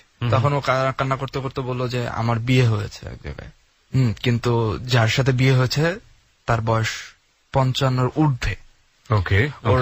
ওর বাবা 5 লাখ টাকার বিনিময়ে তার সাথে তার সেই লোকের সাথে ওর বিয়ে দিয়েছে। সেই 5 লাখ টাকা মেয়ের বাবাকে দিবে বলেছে, কিন্তু দেয়নি এখনো। আমি এখনো ওই বাসায় বাড়িতে যাইনি, ছেলে বিদেশে থাকে, এখনো আসেনি, কিন্তু বিয়ে হয়েছে আমাদের ফোনে। এটা কোনো ব্যাপারই না, বিয়ে হয়েছে, তুমি তো এখনো যাওনি তার বাসায়, কোনো প্রবলেম না, ঠিক আছে, আমি এটা মেনে নিতে রাজি আছি। বোনেরা বলতেছে যে না, আসলে সব ছেলেরা এ ধরনের বলে, তোকে 2 দিন পর দেখবি যে ওর কাজ হয়ে গেলে ও তোকে আর ছুড়ে ফেলে দিবে, ও তোকে বিয়ে করবে না, এরকম বলতে লাগলো। আমি বলছি যে দেখো, আমার উপর যদি তোমার বিলিফ থাকে তাহলে তুমি এটা মনে রেখো যে আমি তোমাকে যখন ভালোবেসেছি তখন তোমার জন্য আমি সবকিছু করতে পারবো। মেয়েটার বাবার বাড়ি ছিল আগে যাত্রাবাড়িতে, ওদের নিজেদের বাড়ি ছিল যাত্রাবাড়ি। মা ছিল না, মানে মা মারা গেছে? মা আছে।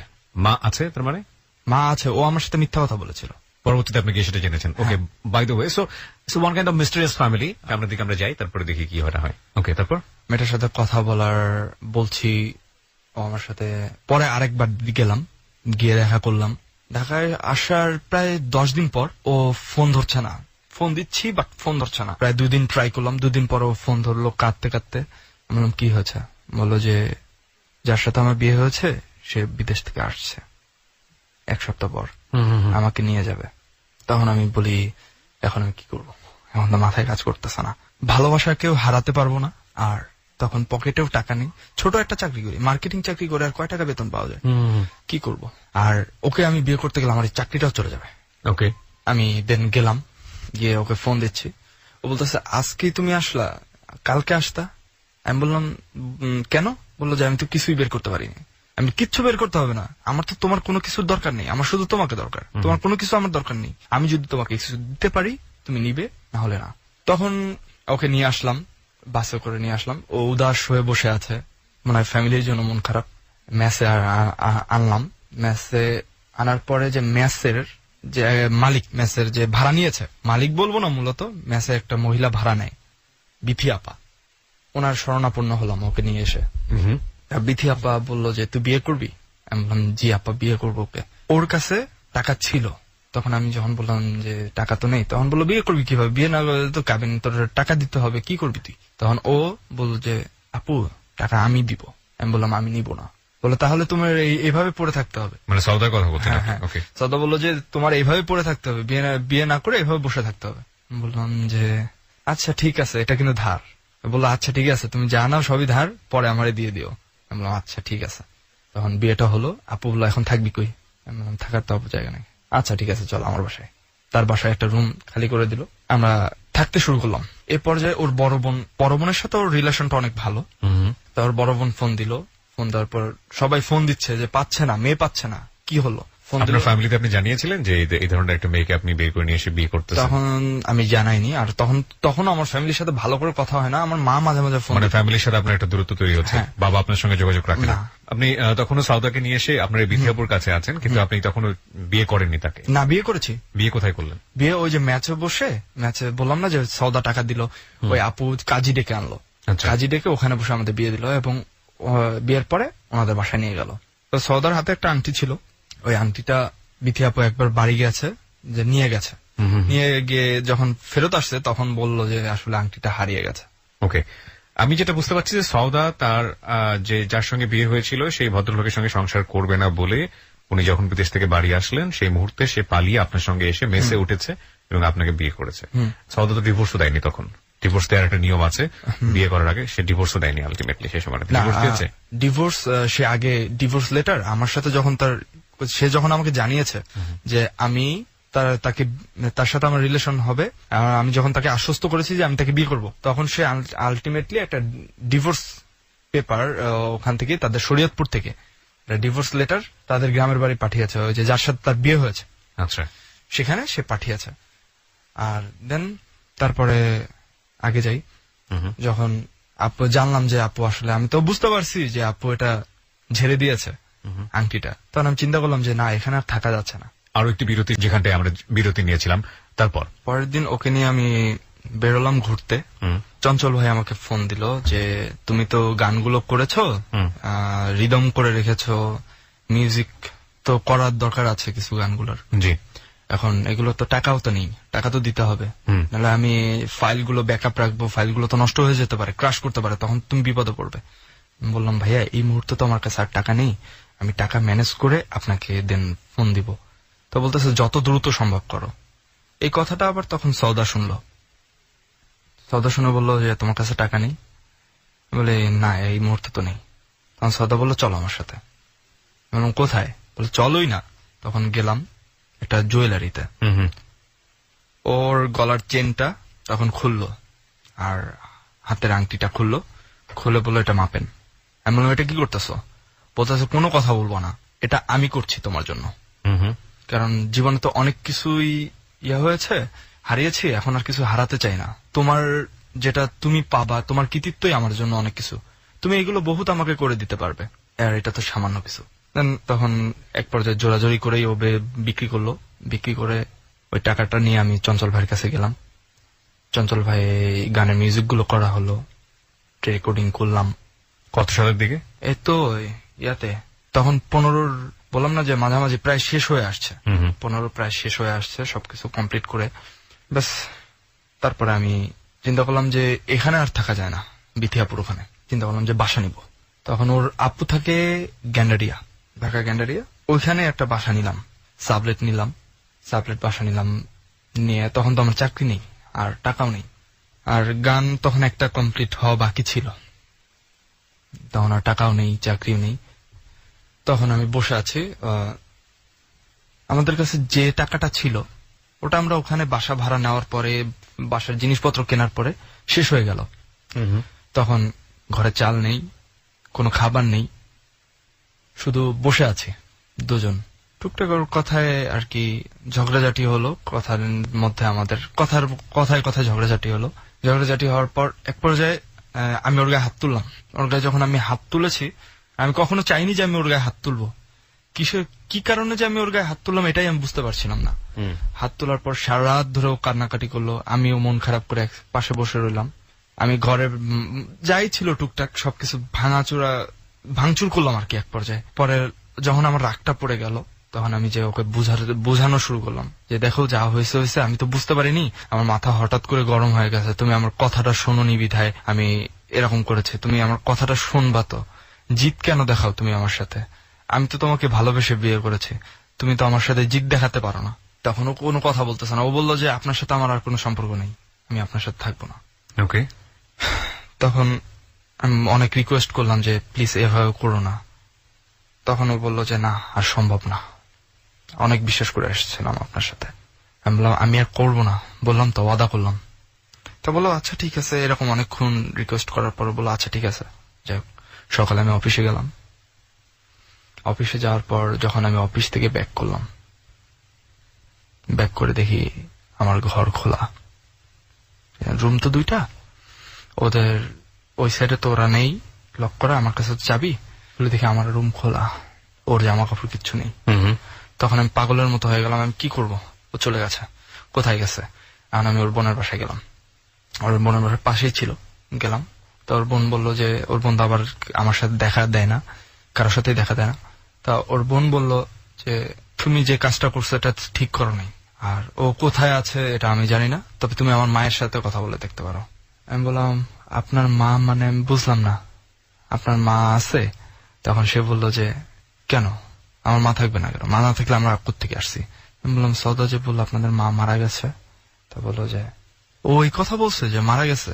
আমি বললাম হ্যাঁ। বললো যে হয়তোবা আম্মু ওকে জোর করে এই জায়গায় বিয়ে দিয়েছিল আম্মু আব্বু, যার কারণে মনে হয় ও হয়তোবা তাকে দেখতে পারে না, এই জন্য সবসময় বলতো মৃত।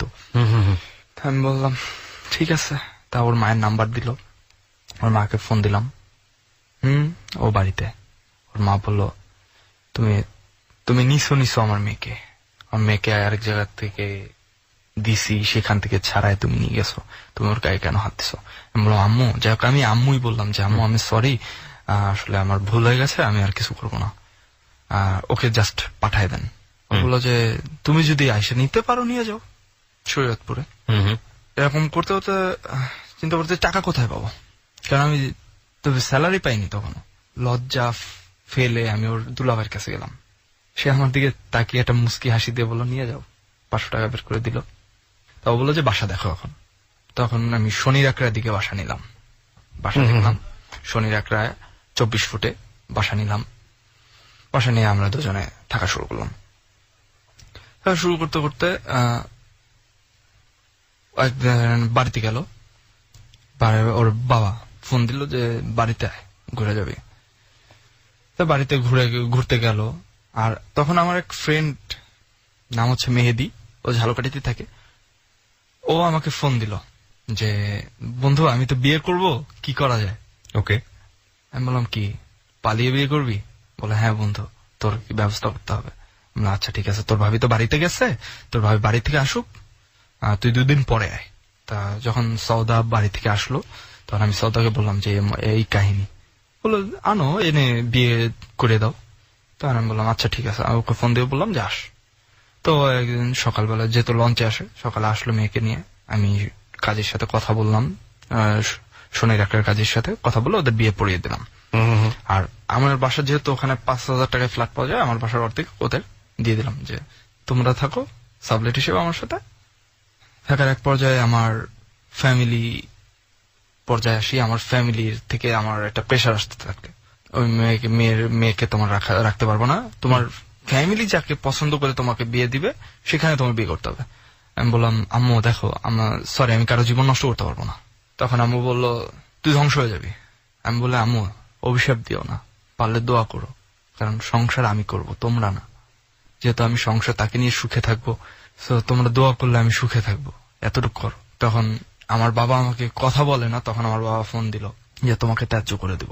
আমি বললাম বাবা তুমি আমাকে ত্যায্য করো না দয়া করে, কিন্তু তুমি যদি আমার সাথে সারা জীবন কথা না বলো কোনো সমস্যা নেই, তো বাবা বলে যে আমার একজন বাবা আছে, তুমি যদি ত্যায্য করে দাও আমি তো সেই পরিচয়টা দিতে পারবো না যে আমার বাবা।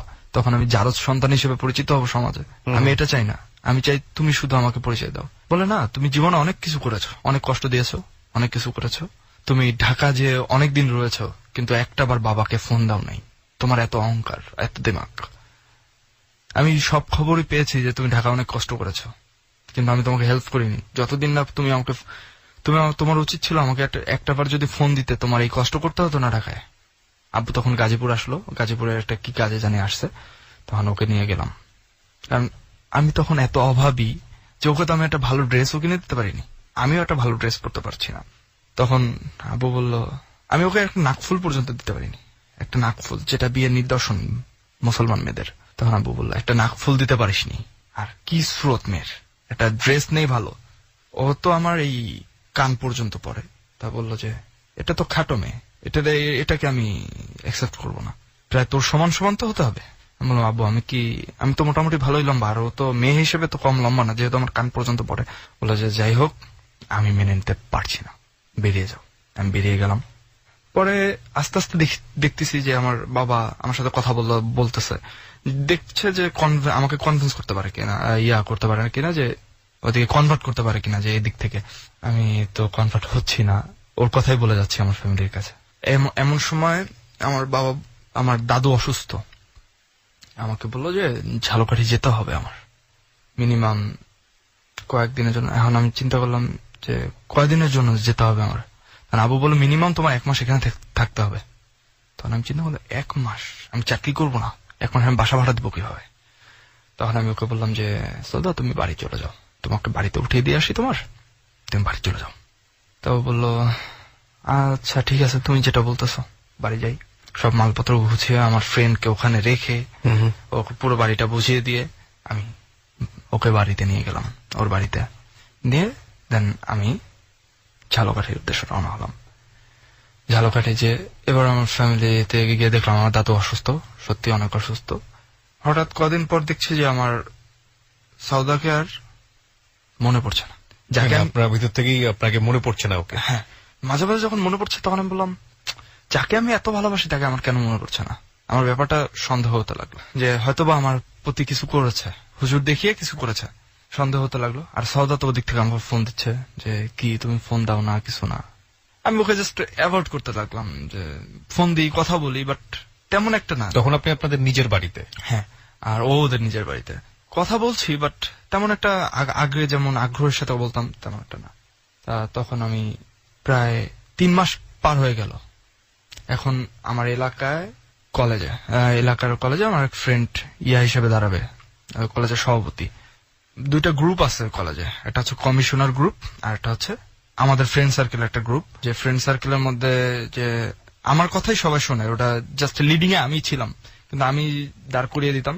তো ওই কমিশনার গ্রুপের সাথে আমরা পারতাম না, কারণ ওদের সব দিক থেকে ওরা শক্তিশালী। আর পুরো একটা এরিয়া যেটা মনে করেন নিম্নে 2500 লোক, যেটা খুব বাজে এরিয়া বলে, বস্তি টাইপের, ওরা সব একত্রে পড়ে, মহিলা টহিলা, ওদের একটা গ্রুপ। তা যখন দাঁড়াচ্ছি, বন্ধুকে দাঁড় করিয়েছি, দাঁড় করানোর পরে ওরা ওদের মধ্যে থেকে একজন দাঁড় করিয়েছে। এটা নিয়ে একটা গন্ডগোল সৃষ্টি হয়েছে। যখন যেদিন আর কি দিবে, কমিটি দিবে, একদিন গন্ডগোল সৃষ্টি হয়েছে। গন্ডগোল সৃষ্টি হওয়ার পর এক পর্যায়ে ওরা সব আসছে প্রায় 40 জনের মতো, যে মারবে আমাকে আর আমার ফ্রেন্ডকে। তখন আমরা 4 জন দাঁড়িয়ে আছি। আমাদের ফ্রেন্ড সার্কেল তো অনেক, বাট ওই কলেজের সমস্ত স্টুডেন্টরা আমাদের ফরে, বাট কিন্তু ওরা তো আসে অনেক দূর থেকে। ওরা আসছে 40 জন। তখন কলেজে ছুটি, আমরা জাস্ট 4 জন আছি, গল্প করতেছি এক কোনায় বসে। আর হ্যাঁ, যেখানটায় আমরা ছিলাম, ওরা 40 জন আসছে আমাদের সাথে, আমাদেরকে মারবে। হাতে অস্ত্র, প্লাস অস্ত্র বলতে দেশীয় অস্ত্র, রামদা বলে, জিআই পাইপ, এগুলো নিয়ে। তখন আমরা 4 জন। আর আমার ফ্রেন্ড সার্কেল 4 জনের মধ্যে শুধুমাত্র সাহসী আমি, যে কোনো কিছু মোকাবেলার জন্য সবকিছু ওরা আমার উপর ডিপেন্ড করে, আমার ভরসায় আর কি সব জায়গায় যায়। তখন ওরা যখন মারতে আসছে, তখন ওকে প্রথমে আমার যে বন্ধু দাঁড়াইছে বলতেছে, তুমি দাঁড়াতে পারবা না, আমাদের ক্যান্ডিডেট দাঁড়াবে, ও হবে, তুমি দাঁড়ালে ও হতে পারবে না। আমি বললাম ও দাঁড়াবে, তোদের কি করবি তোরা? বললো দেখিস না কি করতে পারি আমরা, তো জানিস। আমি বললাম কিচ্ছু করতে পারবি না। তখন এক পর্যায়ে ওই যে ওর নাম হচ্ছে, যে নামটা আমি বলতে যাচ্ছি না, ও যে পাইপ দিয়ে আমাকে হিট করতে যায়। আমি পাইপটা ধরে আমি ওকে মাছ ধরা শুরু করি। ওর মাথার উপরে 2টা বাড়ি মারি, বাড়ি মারার পর ও মাথা ধরে বসে যায়, এবং আশেপাশে যাচ্ছিল এবার আমি আমার বন্ধুরা ওদের লাঠি যে পাইপ গুলা হাতে ধরে ধরে এবার আমি পিটানো শুরু করছি, এবার ওরাও পিটানো শুরু করছে। ওকে, ওরা যারা 40 জন ছিল সবাই চলে গেছে যে যার মতো। ওই সব লোকজন একত্রে আসছে, ওদের যত লোক ছিল বস্তির মধ্যে এবার সবাইকে ডেকে নিয়ে আসছে। ডেকে নিয়ে এসে এক পর্যায়ে গ্যাঞ্জাম হচ্ছে, আমাকে কোপাইলো, আমার বন্ধুগুলো পালাই গেল, আর মাঠের মধ্যে আমি একলা। আমাকে কোপানোর পরে আমি চিন্তা করলাম যে আমি আর ঝালকাঠি থাকতে পারছি না, ওকে, চলে যাব। তো তখন সৌদার প্রতি আমার এটা চলে আসলো যে না, আমি তো ওকে দূরে রাখছি, আমি ওকে দেখি যে কি করা যায়, ওকে ঢাকা নিয়ে যাই, আর এখানে রেখে লাভ নেই। তখন আমি ওকে বললাম যে আমি আসতেছি তোমাদের বাড়িতে। দেন ওদের বাড়িতে গেলাম। আমি কখনো সৌদার ফোন কোনোদিন পিজিও পাইনি, ওয়েটিংও পাইনি। ওর প্রতি আমার একটা অন্য ধরনের বিশ্বাস ছিল। ওকে, আমি গেলাম ওদের বাড়িতে যাওয়ার পর এখন তো আমার ঢাকা যেতে হবে। এবার তো আমার ফ্যামিলির একটা সাপোর্ট আছে, যে ফ্যামিলির বলে গেছে যে আমি ঢাকা একটা চাকরি পেয়েছি, ঢাকা যাচ্ছি। জি, ফ্যামিলি টাকা পয়সা দিল আমাকে, যে যাও জব করো, তোমার ঝালকাঠি আর আসার দরকার নেই, তুমি জীবনে বহুত কিছু করছো, আর কিছু করো না, দয়া করে এবার দূরে থাকো, যাও। আমি ওদের বাড়িতে যাওয়ার পর এখন ওর বাবা বাড়িতে আসছে, ওর বাবা থাকে ঢাকাই। বাড়িতে এসে আমাকে দেখে বলতেছে যে না, হয় না, তোমার সাথে মেয়ে দেওয়া যাবে না। না, মেয়ে দেওয়া যাবে, বাট ওই যে সারাসারি হওয়ার পর কারোর সাথে 3 মাস দূরে থাকতে হয়, 3 মাস তোমাদের আবার নতুন করে বিয়ে করতে হবে। ওকে, ওকে, আমি তোমাদের নতুন করে বিয়ে দেবো। আচ্ছা, দেন সেই আমাদের নতুন করে আবার বিয়ে দিল 3 মাস পরে। হ্যাঁ, নাকি এখন যখন বললো তখনই? যখন বললো তখনই দিয়েছে বিয়ে। আচ্ছা, হ্যাঁ, বিয়ে দিল, আবার বিয়ে হলো। দেন আমি ওখানে কিছুদিন স্টে করলাম। এর মধ্যে ওর বাবা বললো যে বের করে দাও এদেরকে। কেন বের করে দিল? মানে আপনাদের আচরণ সহ্য হচ্ছিল না? আচরণ সহ্য না, সে চাইতো না যে তার কোনো ঘরে কোনো গেস্ট থাকুক, আর যে মেয়ের বিয়ে দিয়ে দেবে সে মেয়ে 2 দিনের বেশি যদি কোনো মেয়ে বেড়ায় তার বাড়িতে, তাহলে সে হয়ে যায়, বিরক্ত বোধ করে, আর ডাইরেক্ট বলেই ফেলে যে বেরিয়ে যাও বাড়ির থেকে। আচ্ছা ঠিক আছে। দেন আমি চিন্তা করলাম যে না, আসলে এবার নিয়ে যাওয়া দরকার, ওকে এখানে রাখা যাবে না। আমি তখন ঢাকা চলে আসি। ঢাকা চলে এসে আমার এক পরিচিত লোকের মাধ্যমে এই যে এই কোম্পানিতে ইন্টারভিউ দিই অ্যাকাউন্ট অফিসার হিসেবে, ওকে, অ্যাসিস্ট্যান্ট অ্যাকাউন্টেন্ট হিসেবে। তো ওখানে আমার চাকরি হয়ে যায়। চাকরি হয়ে গেছে, আমার চাকরি করছি। দেন হঠাৎ করে একদিন ওর সাথে আমার প্রায় আমি কথা বলতাম অনেক করে, কথা বলতে বলতে এক সময় একটা তর্কাতর্কি হয় মুখে। তর্কাতর্কি হওয়ার পর ও বলল যে তুমি আমাকে আর ফোন দিবা না। আমি বললাম, যে মেয়ে কোনোদিন আমাকে বললো না যে আমাকে আর ফোন দিবি না, যে আমাকে সবসময় রিকোয়েস্ট করতো যে তুমি আমাকে কখনো ছেড়ে যাবে না, ওয়াদা করো, সে আজকে এই কথা কেন বলছে? আমি মনে করলাম যে কিছুক্ষণ পর ঠিক হয়ে যাবে আবার। সে ফোন দিচ্ছে না, ফোন অফ। রাতের বেলা তাকে আমি ফোন দিলাম, ওয়েটিং। আমার ফোন কেটে দিচ্ছে। আমি ফোন দিচ্ছি, প্রায় 11টা থেকে ফোন দেওয়া স্টার্ট করেছি, 11টা থেকে 3টা পর্যন্ত আমি ফোনে ট্রাই করতে থাকি, এবং প্রত্যেকটা সময় ফোনে ওয়েটিং। আমার তখন এতটা পরিমাণ খারাপ লাগতেছিল যে আমি যাকে অনেক বেশি ভালোবাসি, সে আজকে আমাকে ছেড়ে, সামান্য একটা হাজব্যান্ড ওয়াইফের কথা কাটাকাটি হবেই, সে আমাকে ছেড়ে আজকে অন্য কারোর সাথে কথা বলছে। আমার খুব খারাপ লাগতে লাগলো। আমি ওর মাকে ফোন দিলাম যে আম্মু এরকম সৌদা তো এরকম করতেছে। তো সে বললো যে আমি কি করতে পারি, আমার মেয়ে তো আমার কথা শোনে না। আমি বলি, আপনি গার্জিয়ান, আপনার কথা আপনার মেয়ে শুনবে না? বলে, শুনলে কি আর তোমার সাথে যেত? যেখানে দিছি সেখানে যেত। আমি বললাম, দেখেন না আম্মু, কিছু একটা করেন, কারণ আমি তো ওকে অনেক ভালোবাসি আম্মু, আমি তো ওকে কি বলবো আম্মু, আমি আপনাকে বলে বুঝাতে পারবো না ও এইটা কেন করতেছে। তখন ওর মা বললো যে বাবা দেখো, আমি কথা বলে দেখতে পারি, আমি তো আর কিছু করতে পারতেছি না। এই আমার আরেকটা ব্যাপার আছে, যে আমি যে জিনিসটা হবে আজ থেকে 6 মাস পর বা 1 বছর পর, এই যে আমি আগে স্বপ্ন দেখি, স্বপ্ন দেখলে সেই জিনিসটা আমি যখন বাস্তবে সেটা হয়, সেটা আমি তখন বুঝতে পারি যে এটা আমি স্বপ্ন দেখেছিলাম। তখন আমার মনে পড়লো যে না, এই ব্যাপারগুলো তো আমি স্বপ্ন দেখেছিলাম। তখন আমি অনেক কান্না করতে থাকি। এক পর্যায়ে ওর গ্রামের আছে, পাশের ওর বান্ধবী আছে, নাম হচ্ছে জ্যোতি, ওকে বলতে লাগি যে এরকম কাহিনী হয়েছে, কি করতে পারি? তো জ্যোতি বললো, ভাই আমি তো ওর সাথে কথা বলি না, দেখি কি করা যায়।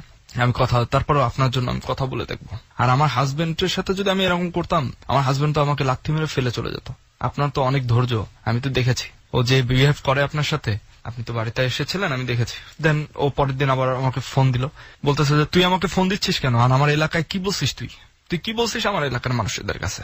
আমার স্টেট কথা শোন, তোকে আমার ভালো লাগে না, আমি তোর সাথে সম্পর্ক রাখবো না। তুমি তো আমাকে ওয়াদা করছিলা যে তুমি সারা জীবন আমার সাথে থাকবা, আমি কি তোমার জন্য কষ্ট করিনি? আমার সুখের জীবন ছেড়ে আমি তোমার সাথে কষ্ট করতে আসিনি? আজ তুমি আমাকে ছেড়ে চলে গেলে। বলে গেছি, ভালো হয়েছে। ও আমাকে গালি দিয়ে বললো যে তুই আমাকে আর ফোন দিবি না। দেন আমি আর, আমার মন তো মানছে না। আমি ও যখন রাত্রেবেলা ফোন দিত, ওয়েটিং পেতাম, তখন যে আমার মনে হচ্ছে যে শ্বাস প্রশ্বাস আমার তখন বন্ধ হয়ে যেত, এতটা পরিমাণ আমার কষ্ট হতো। আসলে কেউ এরকম কষ্ট পেয়েছে কিনা জানি না, যদি কেউ পেয়ে থাকে সে উপলব্ধি করেছে যে আসলে যখন কোনো জিনিস নিয়ে অতিরিক্ত কষ্ট পাওয়া যায় তখন কিন্তু শ্বাস বন্ধ হয়ে যায়। আমার শ্বাস বন্ধ হয়ে যেত। আমি কিছু খাওয়া দাওয়াই ছেড়ে দিয়েছি, টোটালি খাওয়া দাওয়া কিছু করতাম না। ফোন দিতে দিতে এক সময় ও ফোন পিক করলো, অনেক রিকোয়েস্ট করলাম, কান্নাকাটি বললাম যে আমাকে মাফ করে দাও, 2 হাত জোর করে মাপ চাচ্ছি। যাই হোক, আমি আর কখনো তোমার সাথে কোনো খারাপ বিহেভ করবো না। আমি তো এবার তোমার সাথে খারাপ বিহেভ করছিলাম না, কিন্তু তারপরে কিছু করবো না। অনেক রিকোয়েস্ট করার পরে ও বললো আচ্ছা ঠিক আছে। আমি আমার ফ্রেন্ডের সাথে কথা বলছিলাম, ইন্ডিয়ান একটা ফ্রেন্ড, ওর গার্লফ্রেন্ডের সাথে কথা বলেছে। তখন আমি বিশ্বাস করে নিলাম যে না, ও তো আমার সাথে মিথ্যা বলে না, ঠিক আছে। এই কথা বলছি, বলার পর এরপরে থেকেই আমি প্রায় ওর ফোন ওয়েটিং পাই। কারণ কখনো যার ফোন ওয়েটিং পাই না সে ঘন্টার পর ঘন্টা। আমি বললাম যে কার সাথে কথা বলছো তুমি? বললো আমার এক মেয়ে বান্ধবী আছে। আমি বললাম যে মেয়ে বান্ধবী আছে, মেয়ে বান্ধবীর সাথে মানুষ ঘন্টার পর ঘন্টা কথা বলে? আমারও তো ফ্রেন্ড সার্কেল আছে, আমি তো 2 মিনিট 5 মিনিট বড়জোর 10 মিনিটের উপর তো কারোর সাথে কথা বলি না। তুমি তার সাথে কথা বলো ঘন্টার পর ঘন্টা, তো যখন আমার সাথে তুমি সম্পর্ক করেছিলে তখন কথা বলতে। সে বললো এইসব কথা বললে আমি কিন্তু সেকেন্ড টাইম আর আপনাকে ফোন দিব না। আমি বললাম দয়া করে এই কাজটা করো না, অন্তত পক্ষে ফোন দিও আমাকে। আমি কি করবো, আমার মন আর মানতেছে না। আমি অফিস থেকে ছুটি নিয়ে ওদের বাড়িতে চলে গেলাম।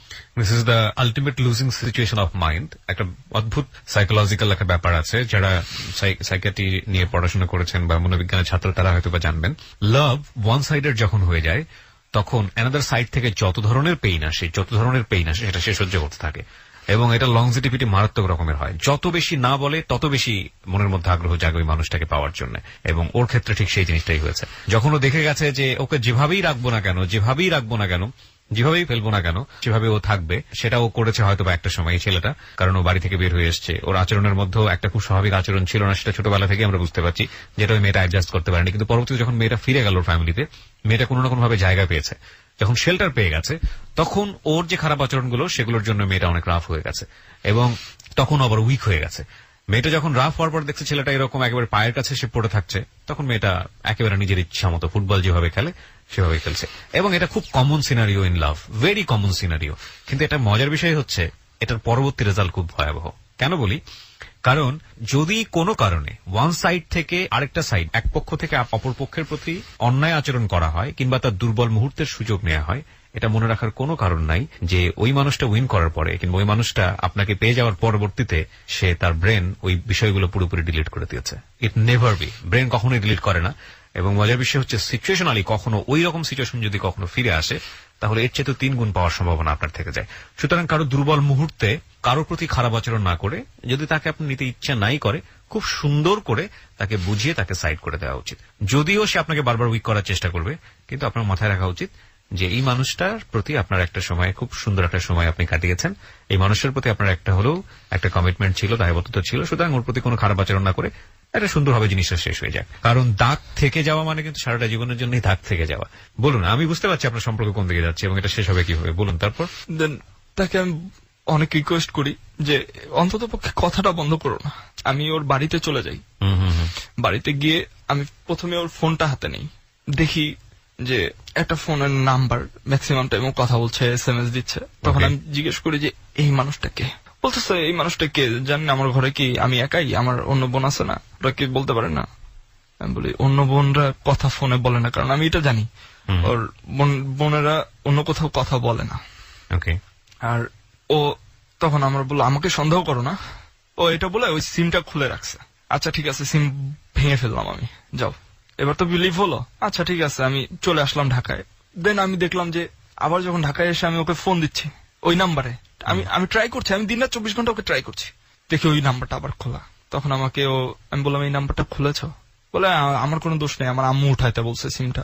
আমি বলি সিমটা এত তাড়াতাড়ি তোমার আম্মু উঠাইতে বলবে তোমাকে? তোমার আম্মুর এত কথা এই সিম দিয়ে, আর কেউ নাই? আচ্ছা ঠিক আছে, যাই হোক। ও তারপরও ফোনে ওয়েটিং থাকতেছে, কথা বলতেছে, আমি বললেই বলতেছে এই আমাকে আর ফোন দিবি না, আমার সাথে রাগ বিহেভ, তুই তো আমারই গালাগালি। আমি বুঝতে পারছি আলটিমেটলি রেজাল্ট কি দাঁড়ালো, কি পেলেন মেয়েটার কাছ থেকে শেষ পর্যন্ত, কি বের হলো এই ফোনের কথা নিয়ে? ফোনের কথা নিয়ে এক পর্যায়ে তার সাথে আমার শুরু হয়ে যায়। তারপর সে আমার সাথে কথা বলা বন্ধ করে দেয়, আমাকে বলতেছে যে তোর সাথে আমার রিলেশন রাখার দরকার নেই, আমি নতুন কাউকে পেয়েছি যাকে নিয়ে আমি সারা জীবন কাটাবো, তুই আমার জীবনে আর কোনোদিন আসবি না। আমি ওকে বললাম যে আমি কি তোমাকে ভালোবাসার মধ্যে কম বেসেছি? তুমি কি বলতে পারবে যে আমি তোমার জন্য কষ্ট কম করেছি বা কোনো দিক থেকে ভালোবাসা তোমাকে কম দিয়েছি? তুমি যদি এটা বুকে হাত দিয়ে বলতে পারো, আমি আর কখনো কান্নাকাটি করবো না বা তোমাকে জোরও করবো না যে তুমি আমার জীবনে ফেরত আসো। ও বলতেছে আমি এত কিছু জানি না, তোকে একসময় ভালো লাগতো, এখন ভালো লাগে না। বুঝতে পেরেছি, রাফ হলে মানুষ এ ধরনের কথাবার্তাই বলে। শেষ পর্যন্ত রেজাল্ট কি দাঁড়িয়েছে আপনাদের? শেষ পর্যন্ত রেজাল্ট, সে আমার সাথে কথা বলছে না। কতদিন যাবত? প্রায় মাসখানেক হয়ে গেছে। এখন সে কি অন্য কারোর সাথে ইনভলভ নাকি? অবশ্যই সে অন্য কারোর সাথে ইনভলভ। তার ফোন নাম্বার আগের যেটা ছিল সেটা অফ, সে আমার সাথে কোনো যোগাযোগ নেই। তার মায়ের নাম্বারও অফ, তার মাকেও মনে হয় নতুন সিম কিনে দিয়েছে যাতে ওর ফ্যামিলির সাথে আমি আর কখনো যোগাযোগ করতে না পারি। আমার কষ্ট একটাই যে এত ভালোবাসলাম আমি যাকে, যার জন্য সারাটা জীবন আমি কষ্ট করলাম, সারাটা জীবনটা কষ্ট করলাম, আমার ফ্যামিলিকে ফেলে দিলাম আমি এই মেয়ের জন্য, আমার ফ্যামিলিকে দূর করে দিলাম যে আমার ফ্যামিলি লাগবে না, আমি তোমাকে নিয়ে হ্যাপি। সেই মেয়ে আমাকে ছুঁড়ে ফেলে দিল। আসলে পৃথিবীতে যদি কাউকে বেশি ভালোবাসে সে সবসময় আঘাত দেয়। আমি কষ্ট সহ্য করতে না পেরে কয়েকবার আত্মহত্যা করার চিন্তা করেছি, এমনকি রশিও রেডি করেছি যে আমি আত্মহত্যা করবো। পরে আবার মন বলতেছে যে আত্মহত্যা করে কি করব, তাহলে তার জাহান্নামে। একটা জিনিস যেটা বুঝি সাগর, সেটা হচ্ছে আপনার লাইফের পুরো প্যারাডাইমটাই, আপনি প্রচন্ড জেদি একটা মানুষ, আর এই সিচুয়েশনগুলোতে মানুষ মারাত্মক রকমের জেদি হয়ে যায়। যত বেশি না শোনে অপর পক্ষ থেকে, তত বেশি জেদ কাজ করে মনের মধ্যে, সামহাও তাকে পেতেই হবে। এখানে সময়ের হাতে নিজেকে ছেড়ে দেওয়া ছাড়া আলটিমেটলি কিওর হওয়ার তেমন কোনো পন্থা নাই। হ্যাঁ, এটা একদমই চরম বাস্তব। আর আপনাকে যত কিছুই বোঝাক না কেন, মেয়েটা আপনার সঙ্গে খারাপ আচরণ করছে, মেয়েটা আপনার সঙ্গে ঠিক আচরণ করছে না, মেয়েটা যদি এরকম করে থাকে তুমি অনেক ভালো মেয়ে বাবা, এই জাতীয় কথাবার্তা আপনাকে অনেকে বোঝাবে, অনেক বন্ধুই বোঝাবে, কিন্তু আপনার মন মানবে না। এটা সময়ের হাতে ছেড়ে দিতে হবে এবং সময় কেবলমাত্র এটার কিওর করতে পারে। আমি আপনাকে একেবারে ড্যাম শিওর দিয়ে বলতে পারবো, এই মেয়েটার সাথে যদি আপনি আবার সংসার শুরু করেন, এই মেয়েটার সাথে আপনার যে প্রবলেমগুলো হচ্ছিল তার চেয়েও বড় ধরনের প্রবলেম আপনার সাথে ভবিষ্যতে হবে, এবং তখন আপনার মনে হবে যে একে ফিরিয়ে নিয়ে এসে আপনি জীবনে মারাত্মক ভুল করেছেন। এগুলো খুবই র্যান্ডম ইন লাইফ, খুবই র্যান্ডম ইন লাইফ। কিন্তু আপনার পুরো লাইফটা নিয়ে আমার একটা প্রশ্ন আছে, সেটা হচ্ছে এই যে আপনার বাবা একজন সরকারি কর্মকর্তা ছিলেন, মারাত্মক রকম একটা ডিসিপ্লিনারি জব তিনি করেন, কিন্তু আপনি আগাগোড়াই ইনডিসিপ্লিন। আপনি না মানলেন ফ্যামিলিকে, না পেলেন সেই ফ্যামিলির সেই ছোটবেলায় প্রেমে পড়া একটা মেয়েকে, আসলেন ঢাকা শহরে, না হলো কোনো ক্যারিয়ার, না হলো যার সাথে সংসার করছেন তাকে পাওয়া। এই যে এত ভুল কেন হলো এই ভুলগুলো? আমি জাস্ট জানি না, কিন্তু এটা বলতে পারি আমার যখন মনে যা চেয়েছে আপনি সেটা সামহাউ আদায় করেছেন। হ্যাঁ, সামহাউ আমার সেটা করতেই হবে। This is the biggest mistake in life. আমার মনে চাচ্ছে আমি ঘুমোবো, ঘুমিয়ে গেলাম, আমার মনে চাচ্ছে আমি ঘুমোবো না, আমি জাগবো। আমরা যখন সোসাইটিতে থাকি আমাদের সাথে অনেকগুলো মানুষ জড়িত থাকে, আমাদের ফ্যামিলি থাকে, আমাদের ফ্রেন্ডরা থাকে, আমাদের আত্মীয় স্বজন থাকে। সামহাউ এই মানুষগুলো আমার লাইফের সঙ্গে জড়িত, এবং আমার কোন অ্যাটিটিউড, আমার কোন চাওয়া না চাওয়া পুরো পরিবার, পুরো কমিউনিটিকে এফেক্ট করে। এই চিন্তাগুলো আমরা করি না অনেক সময়, এবং চিন্তা বিবর্জিত হয়ে সমাজে ভালো থাকা খুবই কঠিন। আজকে সাগর তার বেস্ট এক্সাম্পল। সাগরের একটা গান দিয়ে আমাদের আজকের অনুষ্ঠানটা শেষ হবে। ও একজন সিঙ্গার হবার চেষ্টা করছে, ওর একটা অ্যালবামও বাজারে এসছে। কি নাম অ্যালবামের? জ্যোৎস্না ভেজা রাতে। জ্যোৎস্না ভেজা রাতে। যদি আপনারা কালেকশন করতে চান করতে পারেন। আমরা এই অ্যালবাম থেকেই একটা গান বাজাবো এবং এর মাধ্যমে আমাদের অনুষ্ঠানটা শেষ হবে। কোন গানটা আপনি বাজাতে চান? জ্যোৎস্না ভেজা রাতে। জ্যোৎস্না ভেজা রাতে। প্রিয় শ্রোতা, শেষ করছি আজকের ক্লোজ আপ প্রেজেন্স হ্যালো 8920।